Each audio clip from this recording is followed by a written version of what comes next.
सुखदां वरदां मातरं वन्दे मातरम्।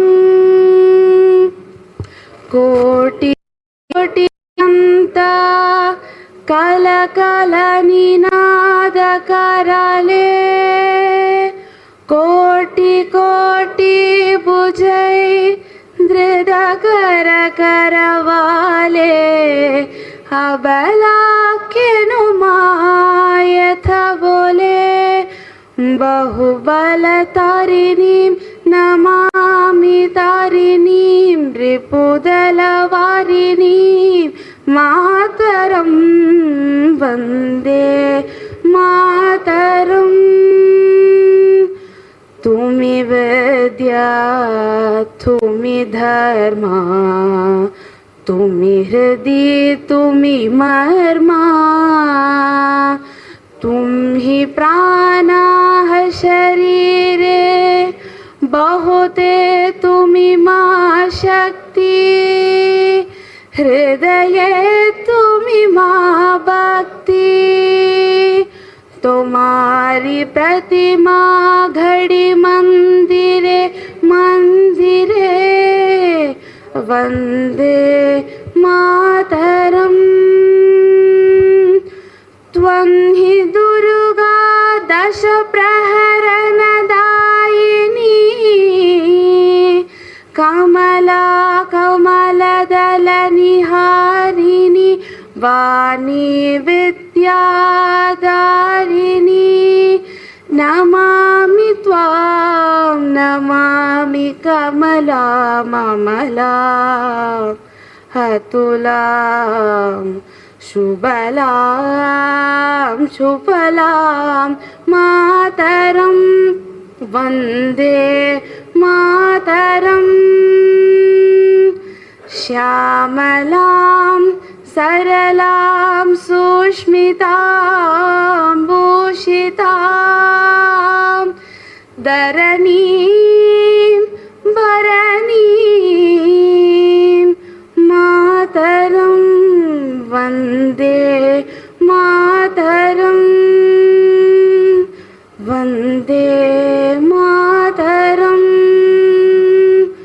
वन्दे मातरम्।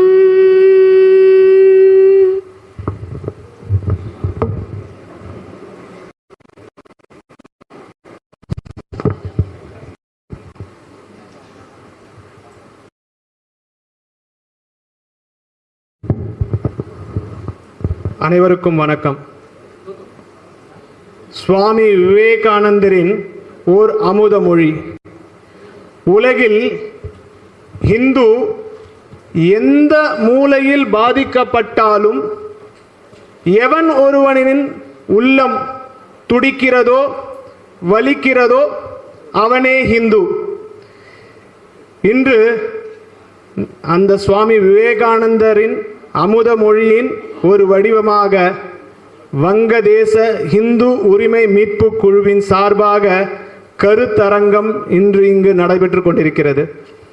நம்முடைய இந்த கருத்தரங்கத்திற்காக நம்மிடையே சிந்தனை தெளிவு ஏற்படுத்துவதற்காக ஆன்றோர்கள் வந்திருக்கிறார்கள். உலகில் ஹிந்து மதத்தை ஆழமாகவும் ஆணித்தரமாகவும் தத்துவம் மூலமாக எடுத்து செல்லக்கூடிய சின்மயா மிஷன் அமைப்பின் யுவா கேந்திரத்தின் தலைவராக இருக்கக்கூடிய சுவாமி மித்ரானந்த சுவாமிஜி அவர்களுக்கு வருக வருக என வரவேற்கிறோம். அப்பரின் வாக்கு என் கடன் பணி செய்து கிடப்பதே.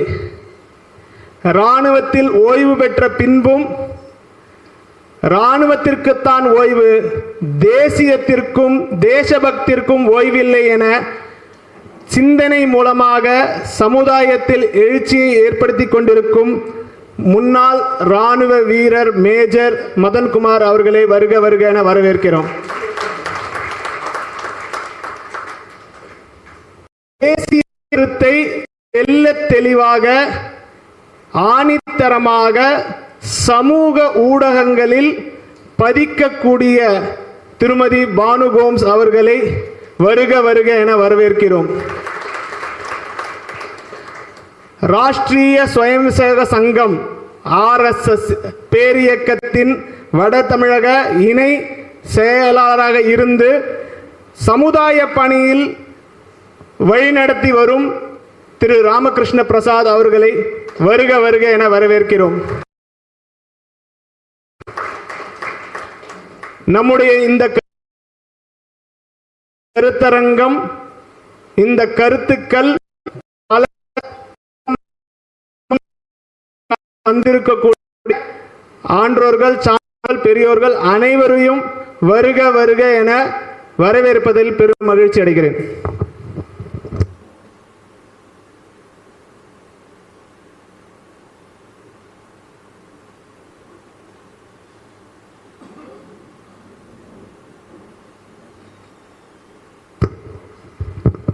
நமது சிறப்பு விருந்தினர்களுக்கு நினைவு பரிசு வழங்குமாறு RSS மாநில இணை கேட்டுக்கொள்கிறோம்.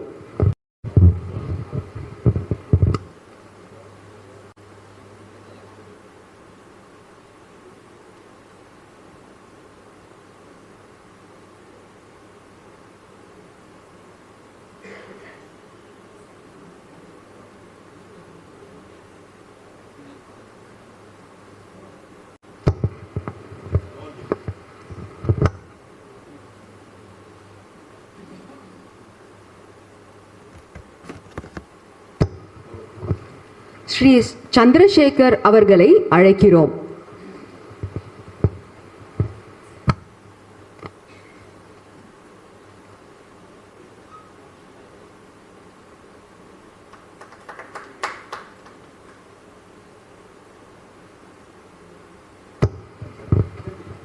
அடுத்து திரு MKR மோகன் அவர்கள் புத்தகத்தை அளிப்பார்.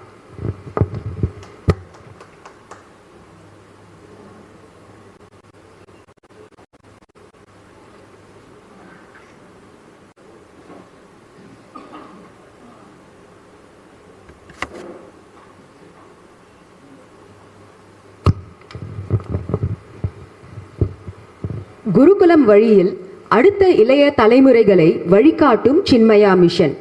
ஒன்றுபட்டால் உண்டு வாழ்வு. இதன் முக்கியத்துவத்தை பற்றி கூற நம்முடைய சுவாமி மித்ரானந்தா அவர்கள் வந்திருக்கிறார். சின்மயா மிஷன் யுவ கேந்திரா அகில பாரத தலைமை பொறுப்பாளர்.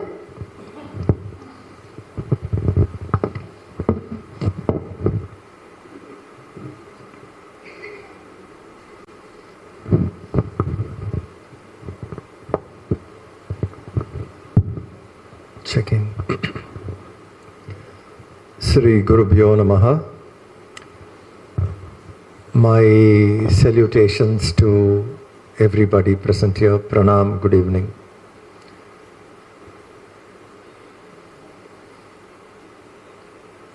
In the entire world,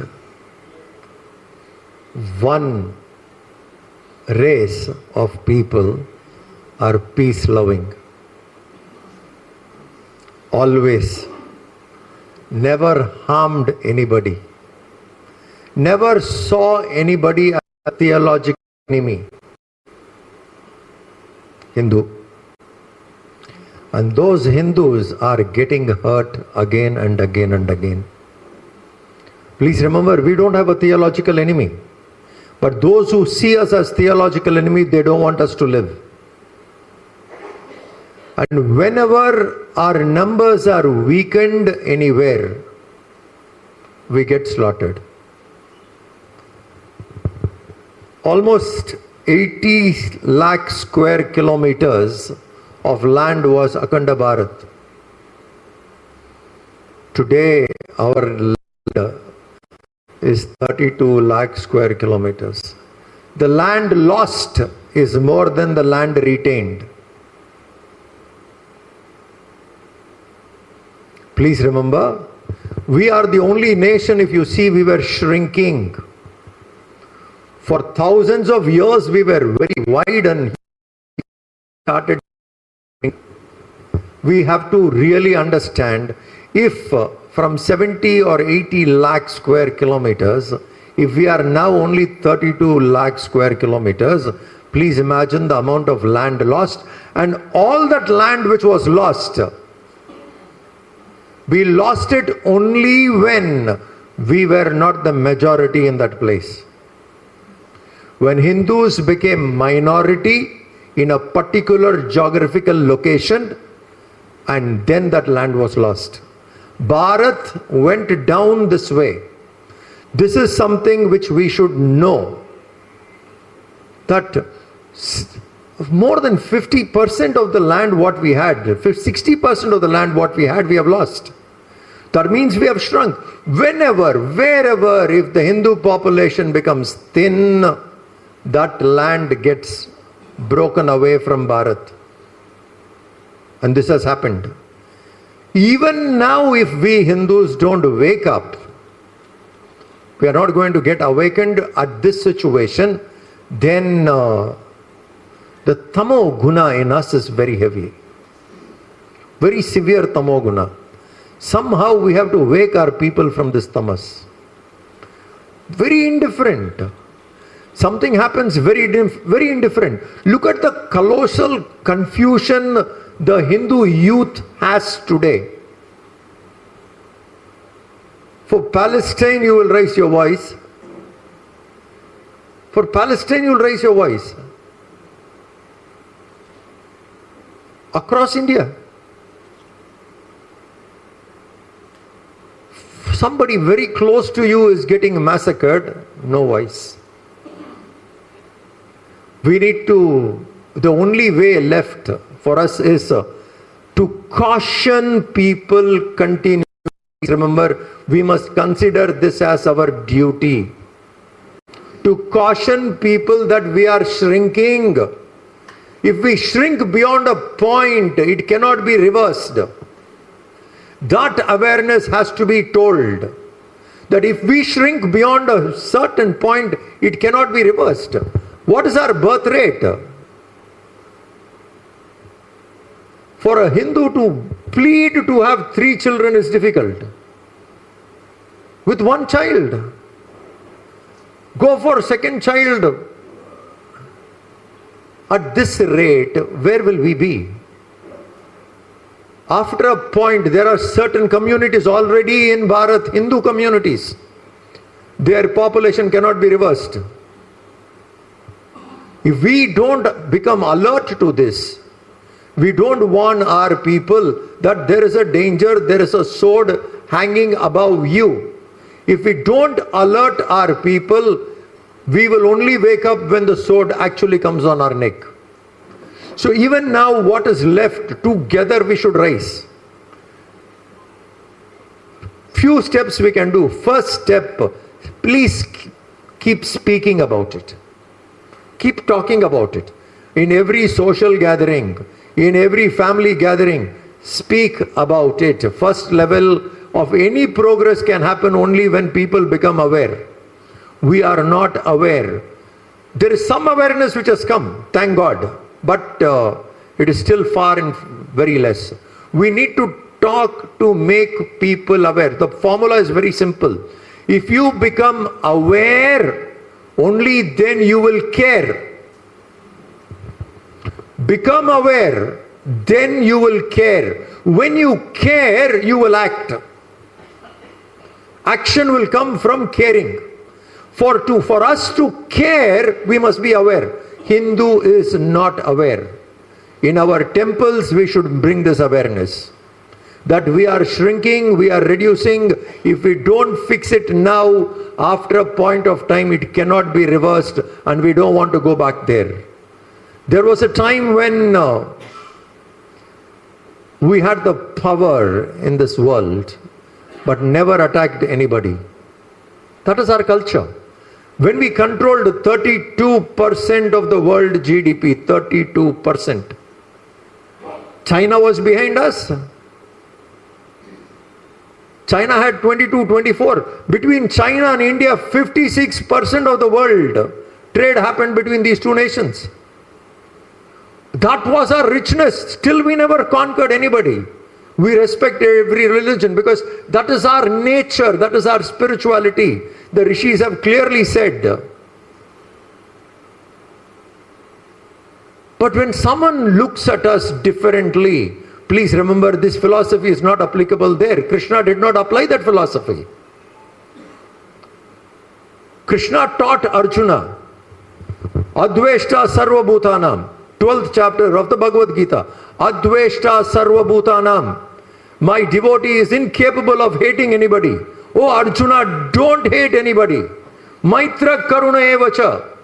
Be friendly. Be compassionate. He is telling this to Arjuna. Krishna is telling this to Arjuna and to Duryodhana.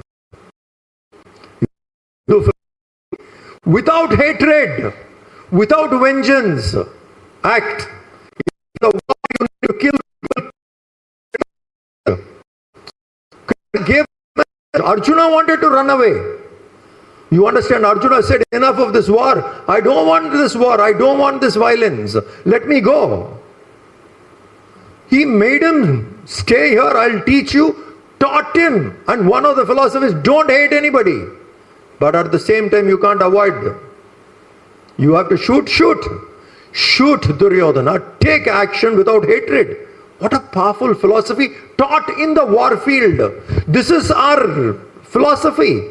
That we can be even in the battlefield without hatred and still take action. Rama did that, is it not? When Ram went to Lanka, he tried. Ravan was ready to listen. He has to take action. Rama took action, but did not grab Lanka. Made Vibhishan the king and he came back. Look at our philosophy. Strength we must have, not greed. And it is our philosophy to have strength. But today Hindus don't have that strength. And we keep talking. See, forgiveness can come from only a strong mind. Weak mind cannot forgive. Shama virasya bhushanaha. Forgiveness is an ornament of a hero, a mighty person. Virasya bhushanaha. The victorious man wears forgiveness as an ornament. We are weak and we talk about forgiveness. That is wrong. We are misquoting our scriptures and Hindus are sleeping. Today we need to wake up because what is happening in Bangladesh has happened in some parts of India already. There are certain parts of India we are still not safe within the country. If Hindus don't wake up and if we don't unite and consciously strengthen our population, we will be in a position where we cannot reverse. And that would be difficult. Just imagine. And imagine the tamoguna that we are not learning our lesson. Wherever we were not in majority in numbers, we lost that land, our people got massacred, killed, finished. And we still have not learnt that. The stories of Hindus in Pakistan, very, very sad. The government doesn't even take FIR if you have to go complain. Imagine government-sponsored killing of Hindus in Pakistan. Is Bangladesh very different now? In schools they are chucked out. In government offices they are made to resign. People are not coming out. Our own Hindus, some time ago they were all part of one nation. We need to voice, and the pressure has to build from here to the people of authority to consciously take some action. Whatever needs, this massacre has to be stopped. This kind of event is something really good. But we should strive, we should look at something more. See, we have to give credit to Gandhi in one area. He understood the Hindu mind perfectly. Others have not understood. Gandhi understood. Gandhi's method was non-cooperation. And Hindus are very happy to do that. Don't cooperate. Okay, fine. That is a protest. I'm ready. Today, the protest is Hindus will not come to the road. That is our weakest point. If only the Hindu shows strength in the road, things will change. But we are weak. We will not come to the road. So we need to tap Hindus with what is their approach. I tell you today, a Hindu youth or even a middle-aged Hindu, if you look at them, they like to work in convenience and comfort. Gandhi understood that perfectly. That we like to work in convenience and comfort. If these two are catering, big protest will happen. If someone can protest from their comfort, if someone can protest from their convenience, people will do. We need to look at few things that way. So something we should do, like on a particular day, maybe we start announcing, like when Bhagat Singh passed away. When Bhagat Singh, no, not before he passed away. When he was fasting, one day the nation went to fast. The nation said, today we will fast because he is fasting for 65 days. People across the country did not cook food that day. Now these kind of protests Hindu will do. Ekadasi, this, that, you tell me, people will do. So we need to strategize where a Hindu would easily come forward, show our strength there. So visiting a temple for a Bangladeshi Hindu, doing a havan for a Bangladeshi Hindu, going to a temple and chanting Mrityunjaya mantra for a Bangladeshi Hindu, Hindus will do all this. So we need to come up with programs which can make this Hindu who is now convenient and comfort to come out and do. So these kind of programs we must take up to voice. If we don't do it now, it will be too late.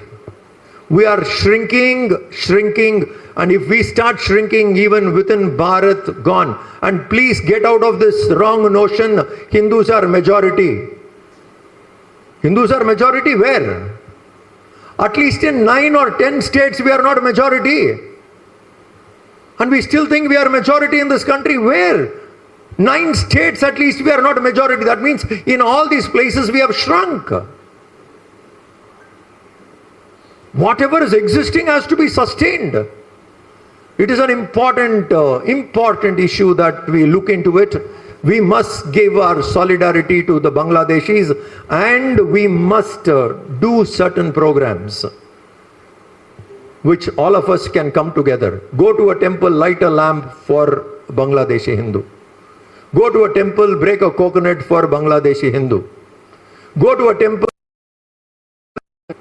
for Bangladeshi Hindu. People will start doing. See, this is a very small step, but we are awakening people. Please remember, these steps may not show immediate result, but it is awakening people. Slowly that awakening is coming.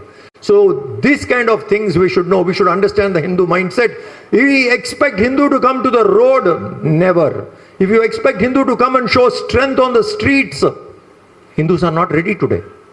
We need to bring them there. Eventually this war can be won only when you come to the streets. But what are the earlier steps we need to do? We should think about it. It is very important that we take this issue very seriously, not casually, and do our little bit in bringing this awareness more. If the Hindu fully becomes aware, Hindu will care. Today Hindu is not aware. And if there is a slight awareness comes to a Hindu, the system which is existing today is very powerful. They can distract a Hindu mind in no time.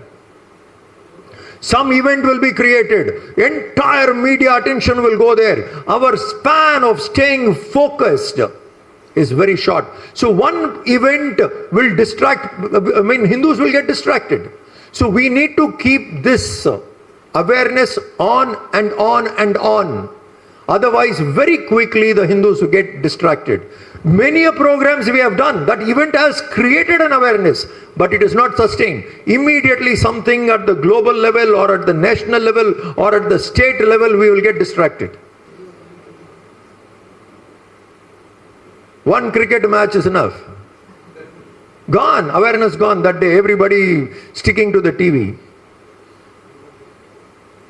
One cinema, something finished, distracted. So Hindu gets distracted so quickly. We are creating awareness. Imagine the effort, whether it is RSS or VHP or all other Hindu organizations, the amount of effort goes inside in creating the awareness, but not able to sustain because we get distracted fast. We must keep something that when we plan, we should plan. This particular awareness program should last for 6 months, and for 6 months, every week or every 10 days, we should do. This kind of collectively, if we can strategize, only then we will be able to retain it in the Hindu memory. Otherwise, Hindu memory gets distracted fast. This is another thing we have to do. It is our responsibilities. Let us do together. This is not a place for, like lecturing, but this is a place for now. We are here for caring. So let's look at this and see what little we can do. We must do it. Vande Mataram, Jai Hind.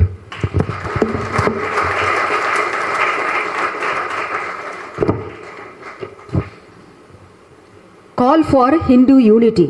ஒற்றுமை ஏன் முக்கியம்? இதை மிக அருமையாக எடுத்து கூறினார்கள். Hindus make them awake, then to care, then to act. Chance கிடைக்கும் போதெல்லாம் பேசுங்க. வீட்டில் பேசுங்க, சொந்தங்க கிட்ட பேசுங்க, கார் ஆட்டோ கேப்ல போகும்போது பேசுங்க, வீட்டில் இருக்க ஸ்டாஃப் கிட்ட பேசுங்க, எல்லா மட்டத்திலையும் பேசுங்க. ஒரு தேசத்தை மற்ற நாட்டவர்களிடமிருந்து காப்பாற்றணும்னா ராணுவ வீரர்கள் பார்டரில் தேவைப்படுறாங்க. ஒரு தேசத்தை உள்ளிருந்து காப்பாற்றணும்னா நாம ஒவ்வொருவரும் ஒரு ராணுவ வீரரா இருக்கணும். அதுக்கு நாட்டினுடைய சரியான வரலாறு தெரியணும். திரு மேஜர் மதன்குமார், புவிசார் அரசியல் விமர்சகர், ஜியோ பாலிடிக்ஸ், மக்களுக்கு தினமும் சோசியல் மீடியால புரிய வைக்கிறார். ஹிஸ்டரி பிஹைண்ட் பங்களாதேஷ் ஃபார்மேஷன்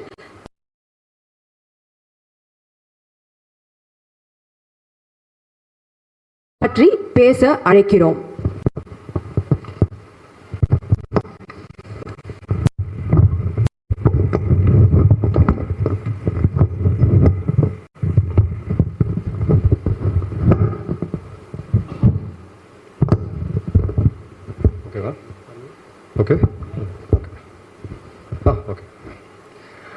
அனைவருக்கும் ஜெய்ஹிந்த்.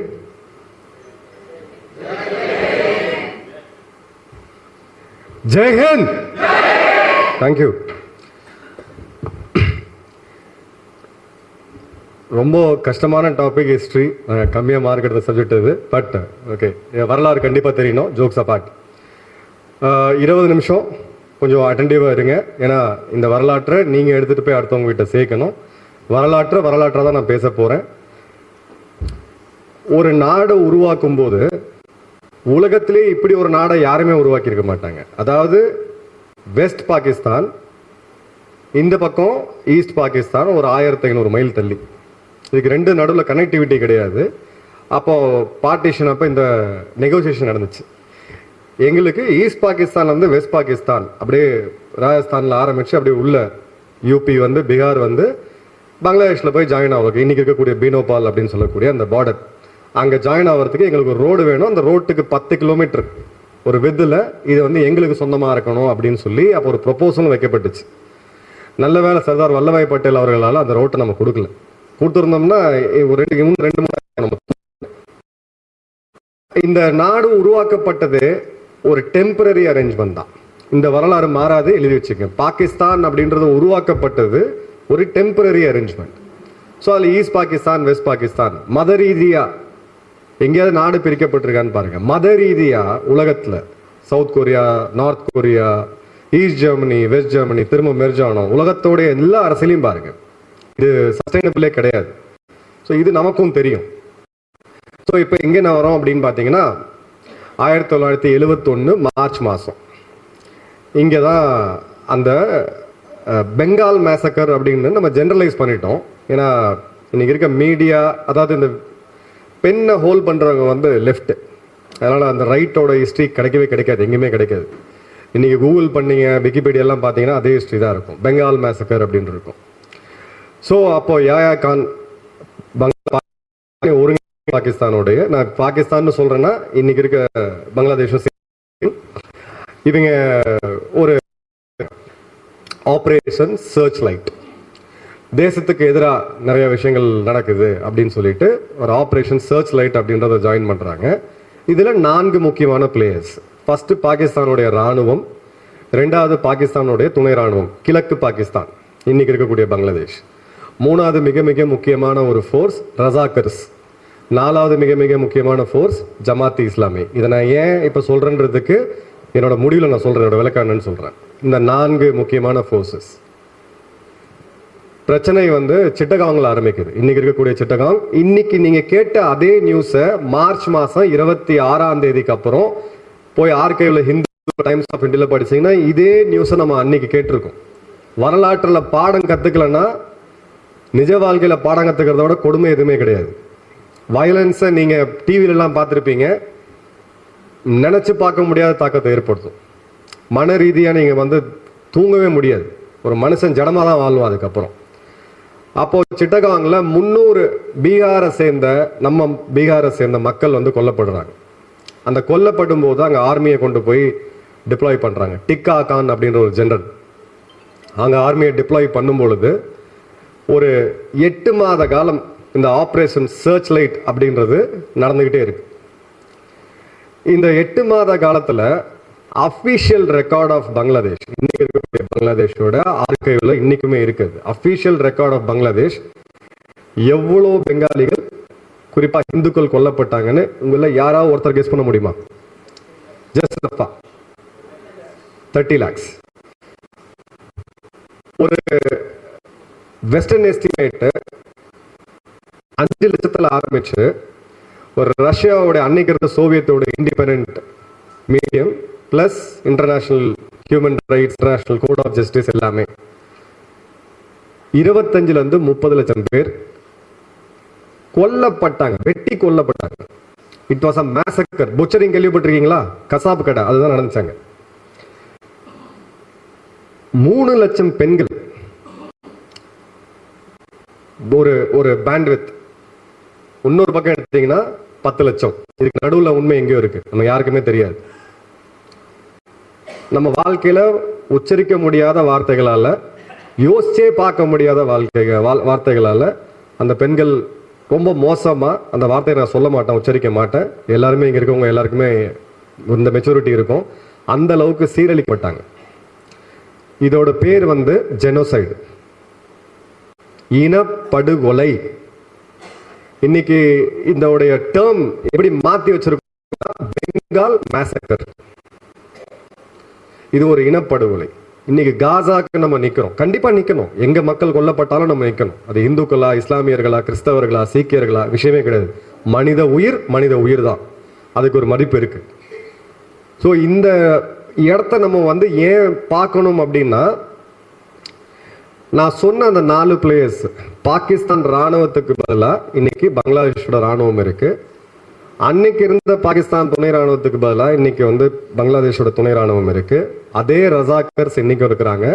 அதே ஜமாத்தி இஸ்லாமி, ஒரு தடை செய்யப்பட்ட தீவிரவாத அமைப்பா தடை செய்யப்பட்ட அமைப்பு, இன்னைக்கு எல்லாமே ஓபன் ஆகி அங்க இருக்கக்கூடிய அத்தனை பேரும் கன்விக்டட் கிரிமினல்ஸ். இவங்க எல்லாரும் இன்னைக்கு ஓபனா இருக்காங்க. அதே ஜமாத்தி இஸ்லாமி தான் நம்ம பேசக்கூடிய தருணத்துல போலீஸ் கூட அங்க இயங்க முடியாத அளவுக்கு நிலைமை மோசமா இருக்கு. ஒரு பேரலல் கவர்மெண்ட் இவங்க ரன் பண்ணிட்டு இருக்காங்க. ஸோ அன்னைக்கு ஏதோ நடந்துருச்சு வரலாற்றுல, அன்னைக்கு இருந்த இந்தியா வேற, இன்னைக்கு இருந்த இந்தியா வேற. இதே ஆட்கள் தான் அங்க இருக்கிறாங்க. அன்னைக்கு 8 கோடி பேர் இருந்தோம், இன்னைக்கு தெரியாது. ரியல் கவுண்ட் யாருக்குமே தெரியாது. ஸோ த்ரெட்டு ஒன்றும் அப்படியே தான் இருக்கு. அன்னைக்கு நம்ம இதை விட அதிகமாக குரல் கொடுத்தோம். சோசியல் மீடியா இல்லாத காலத்தில் நான் இந்த வரும்போது அந்த டைம்ல நம்ம மக்களோட ரியாக்ஷன் எப்படி இருந்துச்சுன்னு பார்த்தேன். இந்திரா காந்தி அவர்கள் பிரதமராக இருந்தாங்க. நம்ம இன்னைக்கு பார்க்கறத விட 100 மடங்கு அன்னைக்கு அதிகமாக இருந்துச்சு. கோயில்களாக இருக்கட்டும், அமைதி போராட்டமாக இருக்கட்டும், ஒரு சுவாமிஜி சொல்ற மாதிரி ஒரு விளக்கேத்துறதா இருக்கட்டும், எது வேணா இருக்கட்டும், இருந்துச்சு. இன்னைக்கு இல்லை. இன்னைக்கு சோஷியல் மீடியா, இன்னைக்கு நியூஸ் தேடி நீங்க எங்கேயும் வலைத்தள நியூஸ் உங்களை தேடி வாட்ஸ்அப்ல வந்துட்டு இருக்கு. எங்கேயுமே ஒரு அக்கறையோ ஒரு கவலையோ எதுவுமே கிடையாது. we have all become insensitive to death. ஒரு சாலையில ஒரு விபத்து நடந்தா போய் 10 பேர் ஹெல்ப் பண்றதுக்கு நீங்க கிடையாது, அப்படி கடந்து போயிட்டு இருக்கு. ஏன்னா அது ஒரு நியூஸ் முடிஞ்ச ஒரு செல்ஃபியும் சேர்த்து எடுத்துட்டு போகுது. நீங்க அப்படிதான் நம்ம இருக்கோம். ஸோ முழிச்சுக்குங்க. இது வந்து ஹிஸ்ட்ரி நம்ம பார்த்துட்டு இருக்கோம். ஓகே, இப்போ இது முடிஞ்சிருச்சு. ஆப்ரேஷன் சர்ச் லைட்டோடைய உச்சகட்டம் ஒரு 60 லட்சம் பேர் இந்தியாவுக்குள்ள அகதிகளாக வராங்க. இந்திரா காந்தி அவர்கள் அன்னைக்கு பிரதமராக இருக்கும்போது 30 லட்சம் பேர் இதே வெஸ்ட் பெங்காலில், இதே திரிபுராவில், இதே மேகாலயாவில், நம்ம இன்னைக்கு இருக்கக்கூடிய அந்த எல்லை மாநிலங்கள் அசாம் போன்ற இடங்கள்ல அவங்களுக்கு கொடுத்துட்டு இருக்கோம். நமக்கே அன்னைக்கு ஒரு உணவு தட்டுப்பாடு இருந்துச்சு. என்ன பண்ணலாம் அப்படின்னு போகும்பொழுது இதுக்கு மேலே பொறுத்தா வேலைக்கு ஆகாது, நாம இவங்களுடைய ஃப்ரீடம்க்கு சப்போர்ட் பண்ணணும் அப்படின்னு சொன்னாங்க. ஸோ பெங்காலி வார்த்தை தான் முக்தி பாகினி, ஃப்ரீடம் ஃபைட்டர்ஸ். அந்த படைகளுக்கு அவங்க வாலண்டியர்ஸ் பாகிஸ்தான், அதாவது பங்களாதேஷ்ல இன்னைக்கு இருக்க பங்களாதேஷ், அன்னைக்கு இருந்த கிழக்கு பாகிஸ்தான் இந்த ராணுவத்துல இருந்து ஒரு 12,000 பேர் டிஃபெக்ட் ஆகி வெளில வராங்க. துணை ராணுவத்திலிருந்து ஒரு 18,000 பேர் வெளியில வராங்க. முன்னாள் ராணுவ வீரர்கள், வாலண்டியர்ஸ், மாணவர்கள், பெண்கள், பெற்றோர்கள், வயதானவர்கள் எல்லாருமே வராங்க. அதுதான் ஒரு முக்தி வாகினின்றது. அவங்களுடைய ட்ரெஸ் அன்னைக்கு சாதாரணமாக பார்த்தீங்கன்னா ஒரு லுங்கி, ஒரு பனியன், அவ்வளோதான். அவங்களுக்கு நம்ம ராணுவ பயிற்சி கொடுக்குறோம். இந்த ரசாக்கர்ஸ் எதிர்த்து அவங்க ஃபைட் பண்ணுறாங்க, ஜமாத் இஸ்லாமை எதிர்த்து அவங்க ஃபைட் பண்ணுறாங்க, பாகிஸ்தானுடைய ராணுவம், கிழக்கு பாகிஸ்தான ராணுவத்தை எதிர்த்து ஃபைட் பண்ணுறாங்க. இந்த பக்கம் துப்பாக்கி ஆயுதங்களை வைத்து ஒரு ப்ரொஃபஷனல் ராணுவம், ஒரு மூர்க்கத்தனமான படை மிருகங்கள். இந்த பக்கம் பார்த்தீங்கன்னா பெண்கள், குழந்தைகள், முன்னாள் ராணுவத்தினர். இது ஏன் சொல்கிறேன் அப்படின்னா, எனக்கு வயசாயிருச்சு, 60 வயசாயிருச்சு, ரிட்டையர்மெண்ட். இது பாஸ், உங்கள் சர்வைவல்னு வந்துச்சுன்னா யூ ஹேவ் டு ஃபைட். உங்கள் சர்வைவல்னு வந்துச்சுன்னா நீங்கள் பார்த்துருப்பீங்க. இப்போ கூட சமீபம் ஒரு வீடியோ வைரல் ஆச்சு. நார்த்தில் ஒரு பெண்மணி தனி பெண்மணி, அவங்களுக்கு ஒரு 60 வயசு இருக்கும். 3 திருடர்கள் உள்ள வராங்க, தாக்கு புடிச்சு நின்று அடிச்சு ஓட விட்டாங்க. சர்வைவல் பற்றி நம்ம பேசிக்கிட்டு இருக்கோம். ஸோ அந்த சர்வைவல் ஃபோர்ஸ் தான் முக்தி பாகினி. அப்போ அமெரிக்காவுடைய முழு ஆதரவு பாகிஸ்தானுக்கு இருக்கு. இப்போ இந்த பக்கம் வெஸ்ட்ல பாகிஸ்தான் என்ன பண்றாங்கன்னா, இந்தியா ஒரு போருக்கு தயாராகுது, நாம ஒரு ப்ரீஎம்டிவ் ஸ்ட்ரைக் ஒன்று பண்ணுவோம். ஏன்னா அப்பதான் இந்த மாதிரியான ஒரு சாதனையை இஸ்ரேல் பண்ணியிருந்தாங்க. அந்த ஈஜிப்டோடைய ராணுவத்துடைய விமானப்படையை முற்றிலும் அளித்தாங்க. ஸோ பாகிஸ்தான் என்ன பண்ணாங்கன்னா, ஆப்ரேஷன் செஞ்சிஸ் கான் அப்படின்னு சொல்லி ஒரு ஆப்ரேஷன் லான்ச் பண்ணாங்க. அவங்களுடைய ராவல்பிண்டி, லாகூர் போன்ற மிக முக்கியமான ஏர்போர்ட்ல இருந்து ஒரே நேரத்தில் இந்தியாவுடைய 8 ஏர்பேஸ், பட்டான்கோட், அம்ரிஸ்டர், சண்டிகர், ஜோத்பூர், ஜெய்ப்பூர், ஜெய்சல்மர், இன்னொரு இடத்த நான் மிஸ் பண்றேன். இந்த 8 ஏர்போர்ட் விமானத்து படை தளத்து மேலேயும் ஒரே நேரத்தில் தாக்குதல் நடத்துறாங்க. இந்தியாவுடைய வெஸ்டர்ன் ஃப்ரண்ட்ல ஏர்ஃபோர்ஸை கம்ப்ளீட்டா கொலாப்ஸ் பண்ணணும் அப்படின்னு சொல்லிட்டு. நம்மகிட்ட இருந்த விமானங்கள் அன்னைக்கு அட்வான்ஸ் விமானங்கள் கிடையாது, பிரிட்டிஷ் கொடுத்துட்டு போன அந்த காலத்து விமானங்கள் தான் இருந்துச்சு. ஸோ இன்னைக்கு திரு ராஜ்நாத் சிங் அவர்கள், நம்ம பாதுகாப்புத்துறை அமைச்சர், நேற்று ரஷ்யாவில் பேசும்போது ஒரு வார்த்தையை சொன்னார்.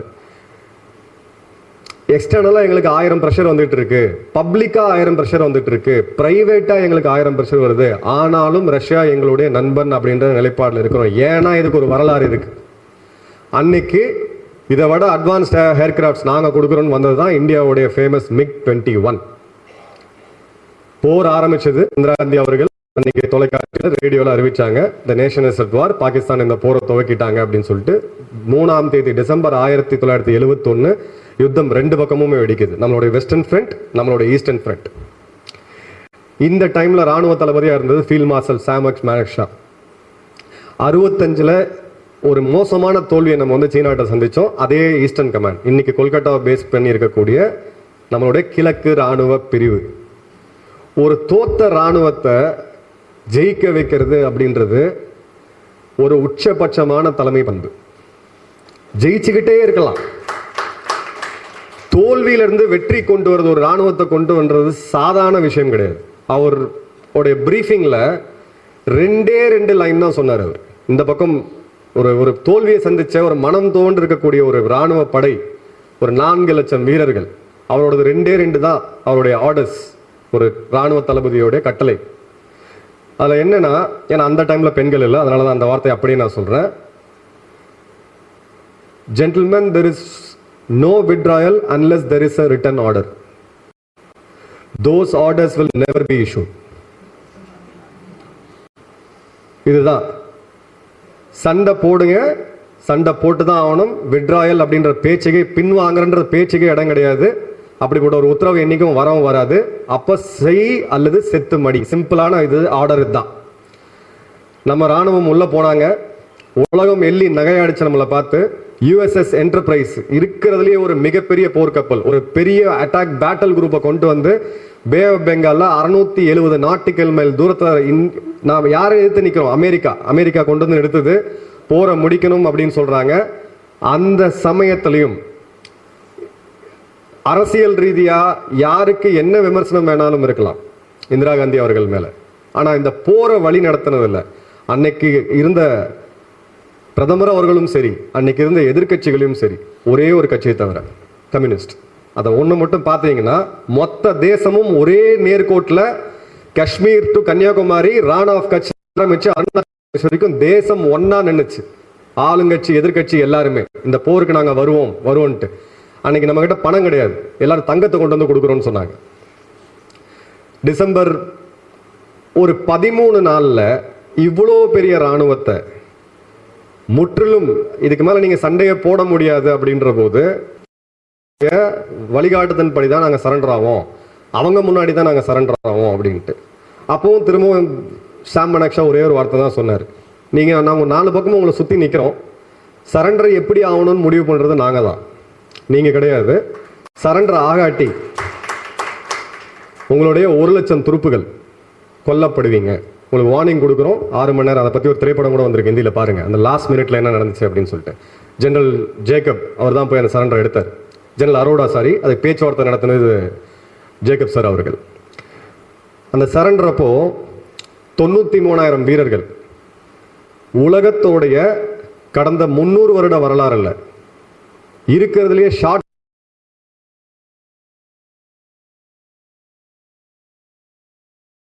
நடந்த யுத்தம் 2 வாரம்.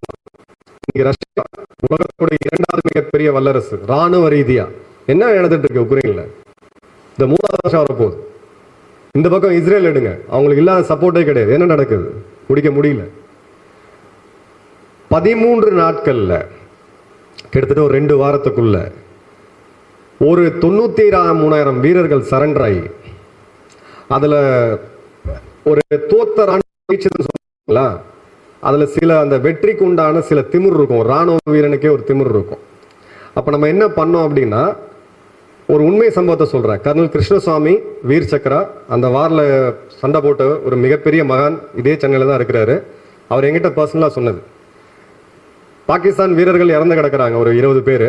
அவர் ஒரு யங் கேப்டன், சென்னையை சேர்ந்த ஒரு அதிகாரி. அவர் வந்து அவங்க வீரர்களை கூப்பிடுறாரு, மிச்சம் இருக்கக்கூடிய வீரர்களை கூப்பிடுறாரு, கொஞ்சம் வந்து அவங்க வந்து பின் வாங்கி ஓடிட்டாங்க. ஏன்னா நாங்க ஏதாவது சுற்றுவோம், இல்லை ஏதாவது பண்ணிடுவாங்க அப்படின்ட்டு. இந்திய ராணுவம் வந்து அந்த நல்லடக்கத்தை செஞ்சு அவங்க மத ரீதியா யார் இருக்காங்கன்னு பார்க்கும்போது அவங்களுடைய ஒரு ஜேசிஓ ஜூனியர் கமிஷன் ஆஃபீஸர் இருக்காரு. அவரை கூப்பிட்டு இந்த இடத்துல உங்களுக்கு அந்த மத ரீதியா என்னென்னலாம் உங்களுக்கு சடங்குகள் செய்யணுமோ நீங்க செய்யுங்க, இந்த இடத்துல அவங்கள புதைச்சிட்டு போனால் எடுத்துட்டு போக முடியாது, அங்கேருந்து யாரும் கிளைம் பண்ணுறதுக்குலாம் யாருமே வரல, ஏன்னா அந்த போர் அவ்வளோ வேகமாக போயிட்டு இருக்கு. அப்போ அந்த ஜேசிஓ கர்னல் கிருஷ்ணசாமி அவர்கள்ட்ட சொன்ன ஒரே ஒரு வார்த்தை என்னன்னா, உங்க நாட்டை போன்ற அதிகாரிகளும் உங்களுடைய நாட்டை போன்ற வீரர்களும் எங்க நாட்டில் இருந்திருந்தாங்கன்னா இந்த போரை நாங்க ஜெயிச்சிருப்போம். ஏன்னா இன்னைக்கு இருக்க ஜெனரேஷன் என்னன்னா ஸ்பெக்ஷீட், பா பாகிஸ்தான் பாருங்கப்பா இங்க இருக்காங்க, சைனாட்டா நான் 8000 போர் விமானங்கள் இருக்கு, நம்ம கிட்ட எல்லாம் பழசு தான் பற்றை தான் வச்சுக்கிட்டு இருக்கோம். ஆயுதங்கள் போரை தீர்மானிக்கக்கூடிய சக்தி ஆயுதங்களுக்கு உண்டு, தொழில்நுட்பத்துக்கு உண்டு, எல்லாமே இன்னைக்கு இருக்கு, ட்ரோன்ஸ் இன்னைக்கு எல்லாமே இருக்கு. வீரனின் மன உறுதி, the will to fight, அதை மீறின சக்தி உலகத்திலேயே எதுவுமே கிடையாது. ஆயுதங்கள் மட்டும் கம்பேர் பண்ணி நம்ம தேர்த்திருக்கணும், நம்ம கண்டிப்பா தோத்துருக்கணும். அந்த போர் முடிவுக்கு வரும்பொழுது 93,000 பாத்தீங்களா, சில இடத்துல திமிர காமிக்கணும் அப்படின்னு சொல்லிட்டு அந்த வீரர்கள் சரண்டர் ஆகும்போது அவங்க தொப்பி எடுப்பாங்க, ரேங்கை கழட்டி கீழே வைப்பாங்க, பெல்ட்டை கட்டி கீழே வைப்பாங்க. அதுக்கு மேல ஒரு சரண்டர்ல ஒரு முக்கியமானது இருக்கு, பேண்டிங் கழட்ட சொல்றது, அதையும் நம்ம பண்ணோம். ஸோ இவங்க எல்லாரும் மொத்த பேரையும் ஒரு சிம்பாலிக் அந்த போட்டோ இருக்கு, நீங்க கூகுள்ல பாத்தீங்கன்னா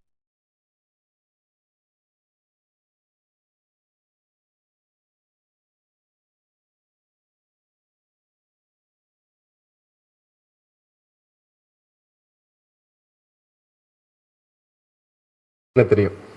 பாகிஸ்தான் ராணுவம் வாரில் இருந்தவங்க நிறைய பேர் இன்னைக்கு இல்லை, இறந்துட்டாங்க. லட்சக்கணக்கான மக்களை நம்ம தியாகம் பண்ணியிருக்கோம் இந்துக்கள் குறிப்பா. அவ்வளோ மேசக்கர். இது மேசக்கர் கிடையாது, இது ஜீனோசைட். நெக்ஸ்ட் டைம் எங்கேயாவது கம்யூனிகேட் பண்ணும்போது உங்க வார்த்தைகள்ல ரொம்ப தெளிவா இருங்க. இது இனப்படுகொலை, இது ஜெனோசைட். இலங்கையில் நடந்தது சண்டை கிடையாது, சண்டை எல்டிடிக்கும் இலங்கை ராணுவத்துக்கு தான். அதன் பிறகு நடந்தது இனப்படுகொலை. இதெல்லாம் வரலாற்றெல்லாம் மாற்றி பேச முடியாது. இன்னைக்கு அதே மாதிரியான ஒரு சூழ்நிலையில் இருக்கு, அந்த சூழ்நிலையில அன்னைக்கு இருந்த ஒரு கவலையோ ஒரு அக்கறையோ இன்னைக்கு இல்லாம இருக்கு. உக்ரைன் வார் நடக்குது. அப்ப அந்த ஃபேஸ்புக்ல பாத்தீங்கன்னா ஒரு ஃபேமஸ் அந்த உக்ரைன் கொடியை போட்டு ஐ ஸ்டாண்ட் வித் உக்ரைன். நான் அந்த கல்லூரி பேர் எடுக்க மாட்டேன், ஒரு டிபேட் காம்படிஷனுக்காக போயிருந்தேன். அந்த மொத்த கல்லூரியுமே ஏன்னா வெஸ்டர்ன் மீடியா இன்ஃப்ளூயன்ஸ்ட், ரஷ்யா ஒரு அவங்க அந்த மாடல்ஸ்லாம் பண்ணி வச்சிருந்தாங்க. நல்ல குழந்தைங்க, உமன் காலேஜ். அப்போ பாத்தீங்கன்னா புத்தின் ஒரு ஹிட்லர் மாதிரி எல்லாம் காமிச்சு இவத அக்ரஸர் அப்படின்னு சொல்லி ஒரு பெரிய இது ஒன்று பண்ணியிருந்தாங்க. அந்த மொத்த அரங்கத்தில் பேசினவங்க எல்லாருமே உக்ரைனுக்காக பேசிட்டு இருந்தாங்க. நான் டிபேட்டை ஓப்பன் பண்ணேன், 1-on-1 பேசலாம் வாங்கன்ட்டு. ரஷ்யா மற்றும் உக்ரைன் இந்த இரு நாடுகளில் ரஷ்யா நமக்கு என்ன செஞ்சிருக்கு, உக்ரைன் நமக்கு என்ன செஞ்சிருக்கு அப்படின்ட்டு இந்த பேசும்போது, இல்லை என்னதான் இருந்தாலும் இது ஒரு நாடு இன்னொரு நாடு மேலே படையெடுத்து போகக்கூடாது தானே, கண்டிப்பாக போகக்கூடாது, அப்பாவிகள் கொல்லப்படக்கூடாது, மனித உயிர்கள் விளையாட்டுறது.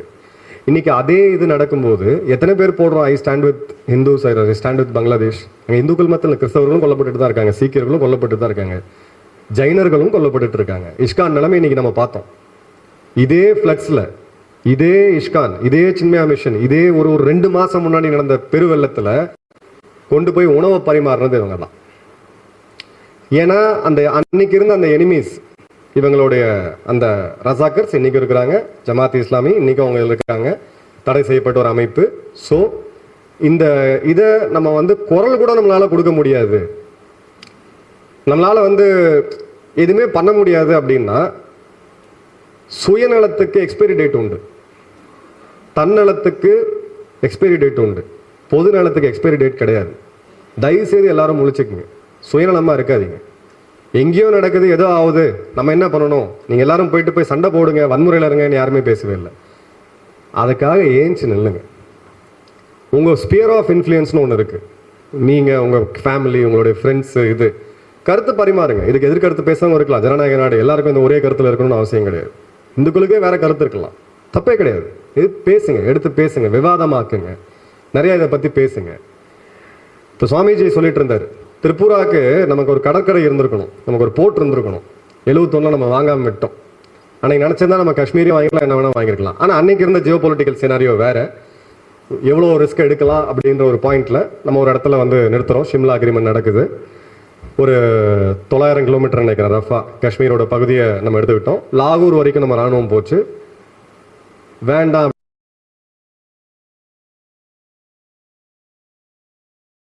அப்படின்ட்டு விட்டு வந்தோம். ஏன்னா என்னைக்கு வேணுமோ எடுக்கலாம் திரும்ப. நிகழ்வுக்கு நம்மளால பண்ண முடிஞ்சது கண்டிப்பா இதை பத்தி ஓப்பனா பேசுங்க. இதுல போராட்டம்னு அழைக்கிறாங்களா, போங்க. ஒரு நாள் உங்களுக்கு காலையில போய் சாயங்காலம் அரெஸ்ட் ஆகி இருக்கணுமா, இருங்க. இதெல்லாம் லைஃபோட எக்ஸ்பீரியன்ஸ். ஐயோ நான் என்னோட ஃபேமிலி, என்னோட நான் இது மட்டும்தான் இருப்பேன், இப்படிதான் இருப்பேன் அப்படின்னீங்கன்னா, இதே மாதிரிதான் அவங்களும் இருந்தாங்க. இதே தான் வரலாறு சொல்லிட்டு இருக்கு.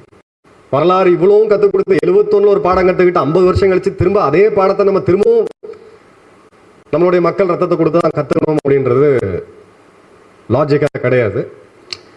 ராணுவ ரீதியா போட்ட வீடியோல நிறைய பேர் கேட்டிருந்தாங்க, அரசா என்ன பண்ணிட்டு இருக்கு, இந்திய ராணுவம் என்ன பண்ணிட்டு இருக்கு, போய் இறங்க வேண்டியதானே அப்படின்னு சொல்லிட்டு.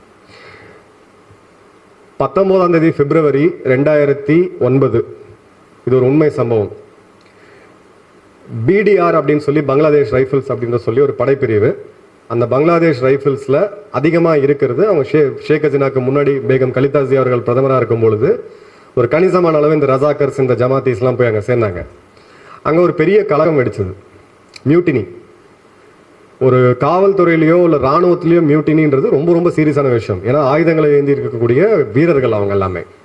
ஸோ அந்த கலகம் வெடிக்குது, ஒரு 20க்கும் அதிகமான ராணுவ உயர் அதிகாரிகள் கொல்லப்படுறாங்க. ஷேக் ஹசீனா உடனடியாக அவங்களுடைய நெருங்கிய நண்பரான பிரணாப் முகர்ஜி அவர்களுக்கு ஃபோன் பண்ணுறாங்க. இங்கே ஆட்சி எப்போ வேணால் கவரும், இங்கே என்ன நடக்கு பார்ப்பதான் ரொம்ப பயமாக இருக்குது, மைனாரிட்டிஸ் இந்துக்கள் யாருமே இங்கே சேஃபாக கிடையாது, இவங்க கையில் போயிருச்சு அப்படின்னா என்ன நடக்கும்னு பாருங்கள். கொஞ்சம் நஞ்சம் பேர் கிடையாது, 3 லட்சம் பேர் இருக்கக்கூடிய ஃபோர்ஸ், 16 கோடி பேர் அந்த மக்களுடைய அந்த நாட்டோட மக்கள் தொகை. 1000 பேரா கமாண்டோஸ், இந்தியாவுடைய பேராஷூட் கமாண்டோஸ் 1000 பேர், ஜொராட், வெஸ்ட் பெங்கால் மற்றும் மெகாலயா, மணிப்பூர்ன்ற திரிபுரா 3 இடங்கள்ல தயாராக வைக்கப்படுறாங்க.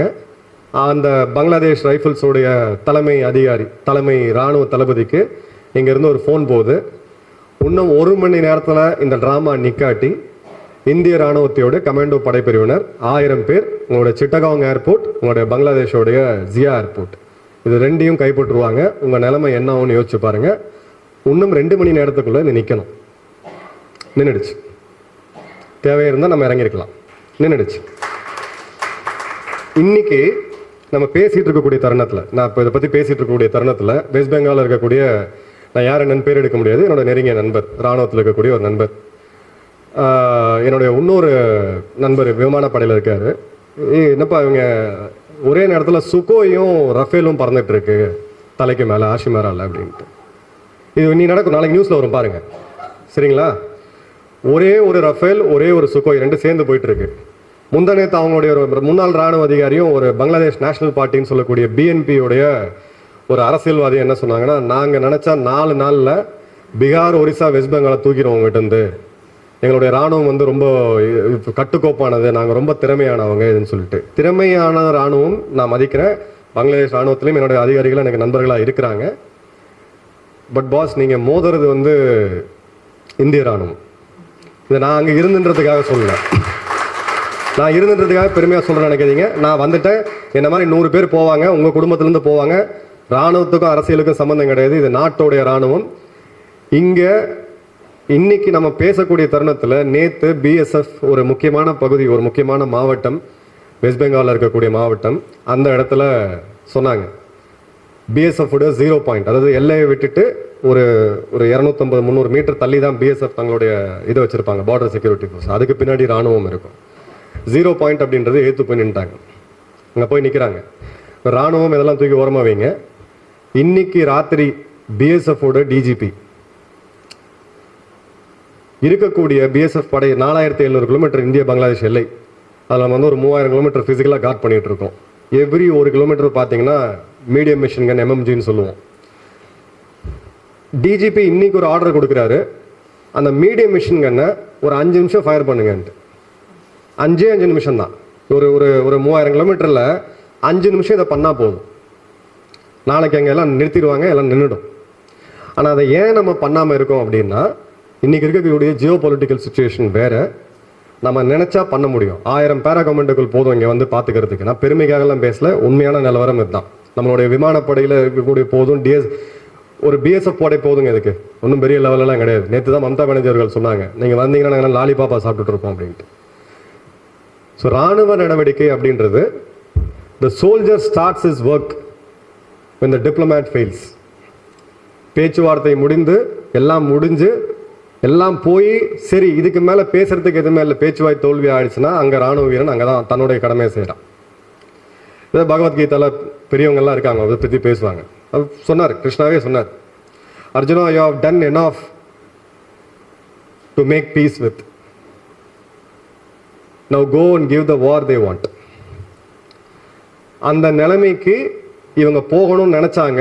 அப்படிதான் நம்ம அந்த உயிர்களை காப்பாற்றி ஆகணும் அப்படின்னா, இன்னைக்கு நாட்டோட தலைமையும் நாட்டோடைய இராணுவமும் இந்தியாவுடைய வலிமையும் இந்த 3 சேர்ந்ததுன்னா பங்களாதேஷ் ஒரு பெரிய விஷயம் கிடையாது.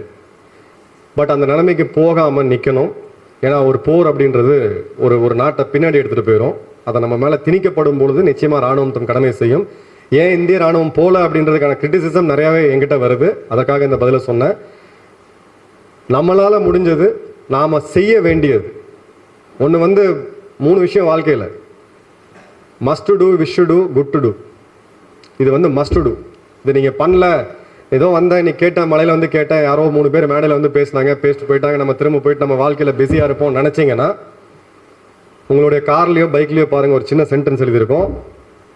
Objects in the mirror are much closer than what it looks. Thank you all. Jai Hind.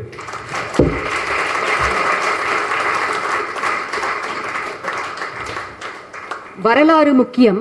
முன்கதை தெரிந்தால்தான் இப்ப என்ன நடக்குதுன்னு புரியும். சுயநலம் வேண்டாம், பொதுநலம் வேண்டும். புரிய வைத்தீர்கள், நன்றி மேஜர். தமிழக அரசியல் எப்படி தமிழை ஒரு ஆயுதமாக பயன்படுத்துகிறது, தமிழ் பேசுபவர்களை ஜாதி பெயரால் எப்படி பிரித்து சேர விடாமல் ஆட்சி செய்து வருகிறது என பல கருத்துக்களை அழுத்தம் திருத்தமாக கூறுபவர் ஸ்ரீமதி பானு கோம்ஸ், சிந்தனையாளர். Role of social media, intellectuals and common man understanding என்ற தலைப்பில் பேச வருகிறார்.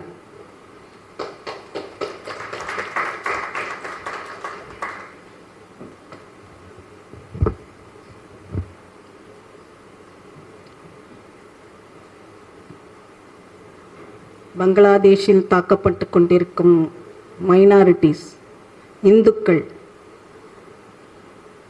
அந்த மாதிரியான ஒரு கொடுமையான நிகழ்வு அங்கே நிகழ்ந்து கொண்டிருப்பதற்கு நம்முடைய இந்த அரங்கத்தில் இருக்கும் அனைத்து மக்களின் சார்பாக வலிமையான கண்டனங்களை தெரிவித்துக் கொண்டு, இங்கே இருக்கும் அனைவருக்கும் என்னுடைய வணக்கங்களையும் தெரிவித்துக் கொண்டு நான் பேச ஆரம்பிக்கிறேன்.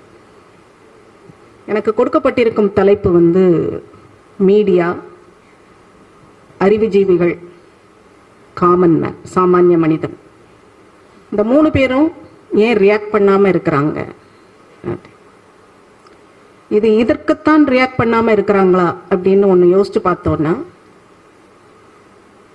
இந்துக்கள் எல்லாம் ஒற்றுமையா இல்லை, அவங்களுக்கு அந்த அவேர்னஸ் இல்லை, அவங்க எதற்குமே தெருவில் போராட மாட்டேங்கிறாங்க, ஒரு விஷயத்தை ஓங்கி சொல்ல மாட்டேங்கிறாங்க. இணைந்து, இந்துக்களாக இணைந்து ஒரு விஷயத்தை அவர்கள் செய்ய தயங்குகிறார்கள், இல்ல பயப்படுகிறார்கள், இல்ல சோம்பேறித்தனமாக இருக்கிறார்கள், இல்ல அவர்களுக்கு வாழ்க்கையில் கம்ஃபர்ட் தான் முக்கியமா இருக்கு. அது இருந்தா போதும், தன்னை சுத்தி என்ன நடந்தாலும் அவங்களுக்கு கவலை இல்லை. அப்படியானவர்களா இந்துக்கள் அப்படின்னா அப்படி இல்லை. இந்துக்கள் மிக வலிமையானவர்கள். அறிவாலும், ஆற்றலாலும், உடல் ஆற்றலாலும், செயல் ஆற்றலாலும் இந்துக்கள் மிக வலிமையானவர்கள், மிகுந்த ஆற்றல் நிறைந்தவர்கள், அறிவாளிகள், அறிவு ஜீவிகள். ஆனா ஏன் இன்னைக்கு இந்த மாதிரியான ஒரு நிலைமை இருக்குது அப்படின்னா, நாம கொஞ்சம் ஹிஸ்டரிய பின்னோக்கி தான் பார்க்கணும். ஒரு சுதந்திரம் இந்தியாவிலிருந்து ஆரம்பிக்கலாம்.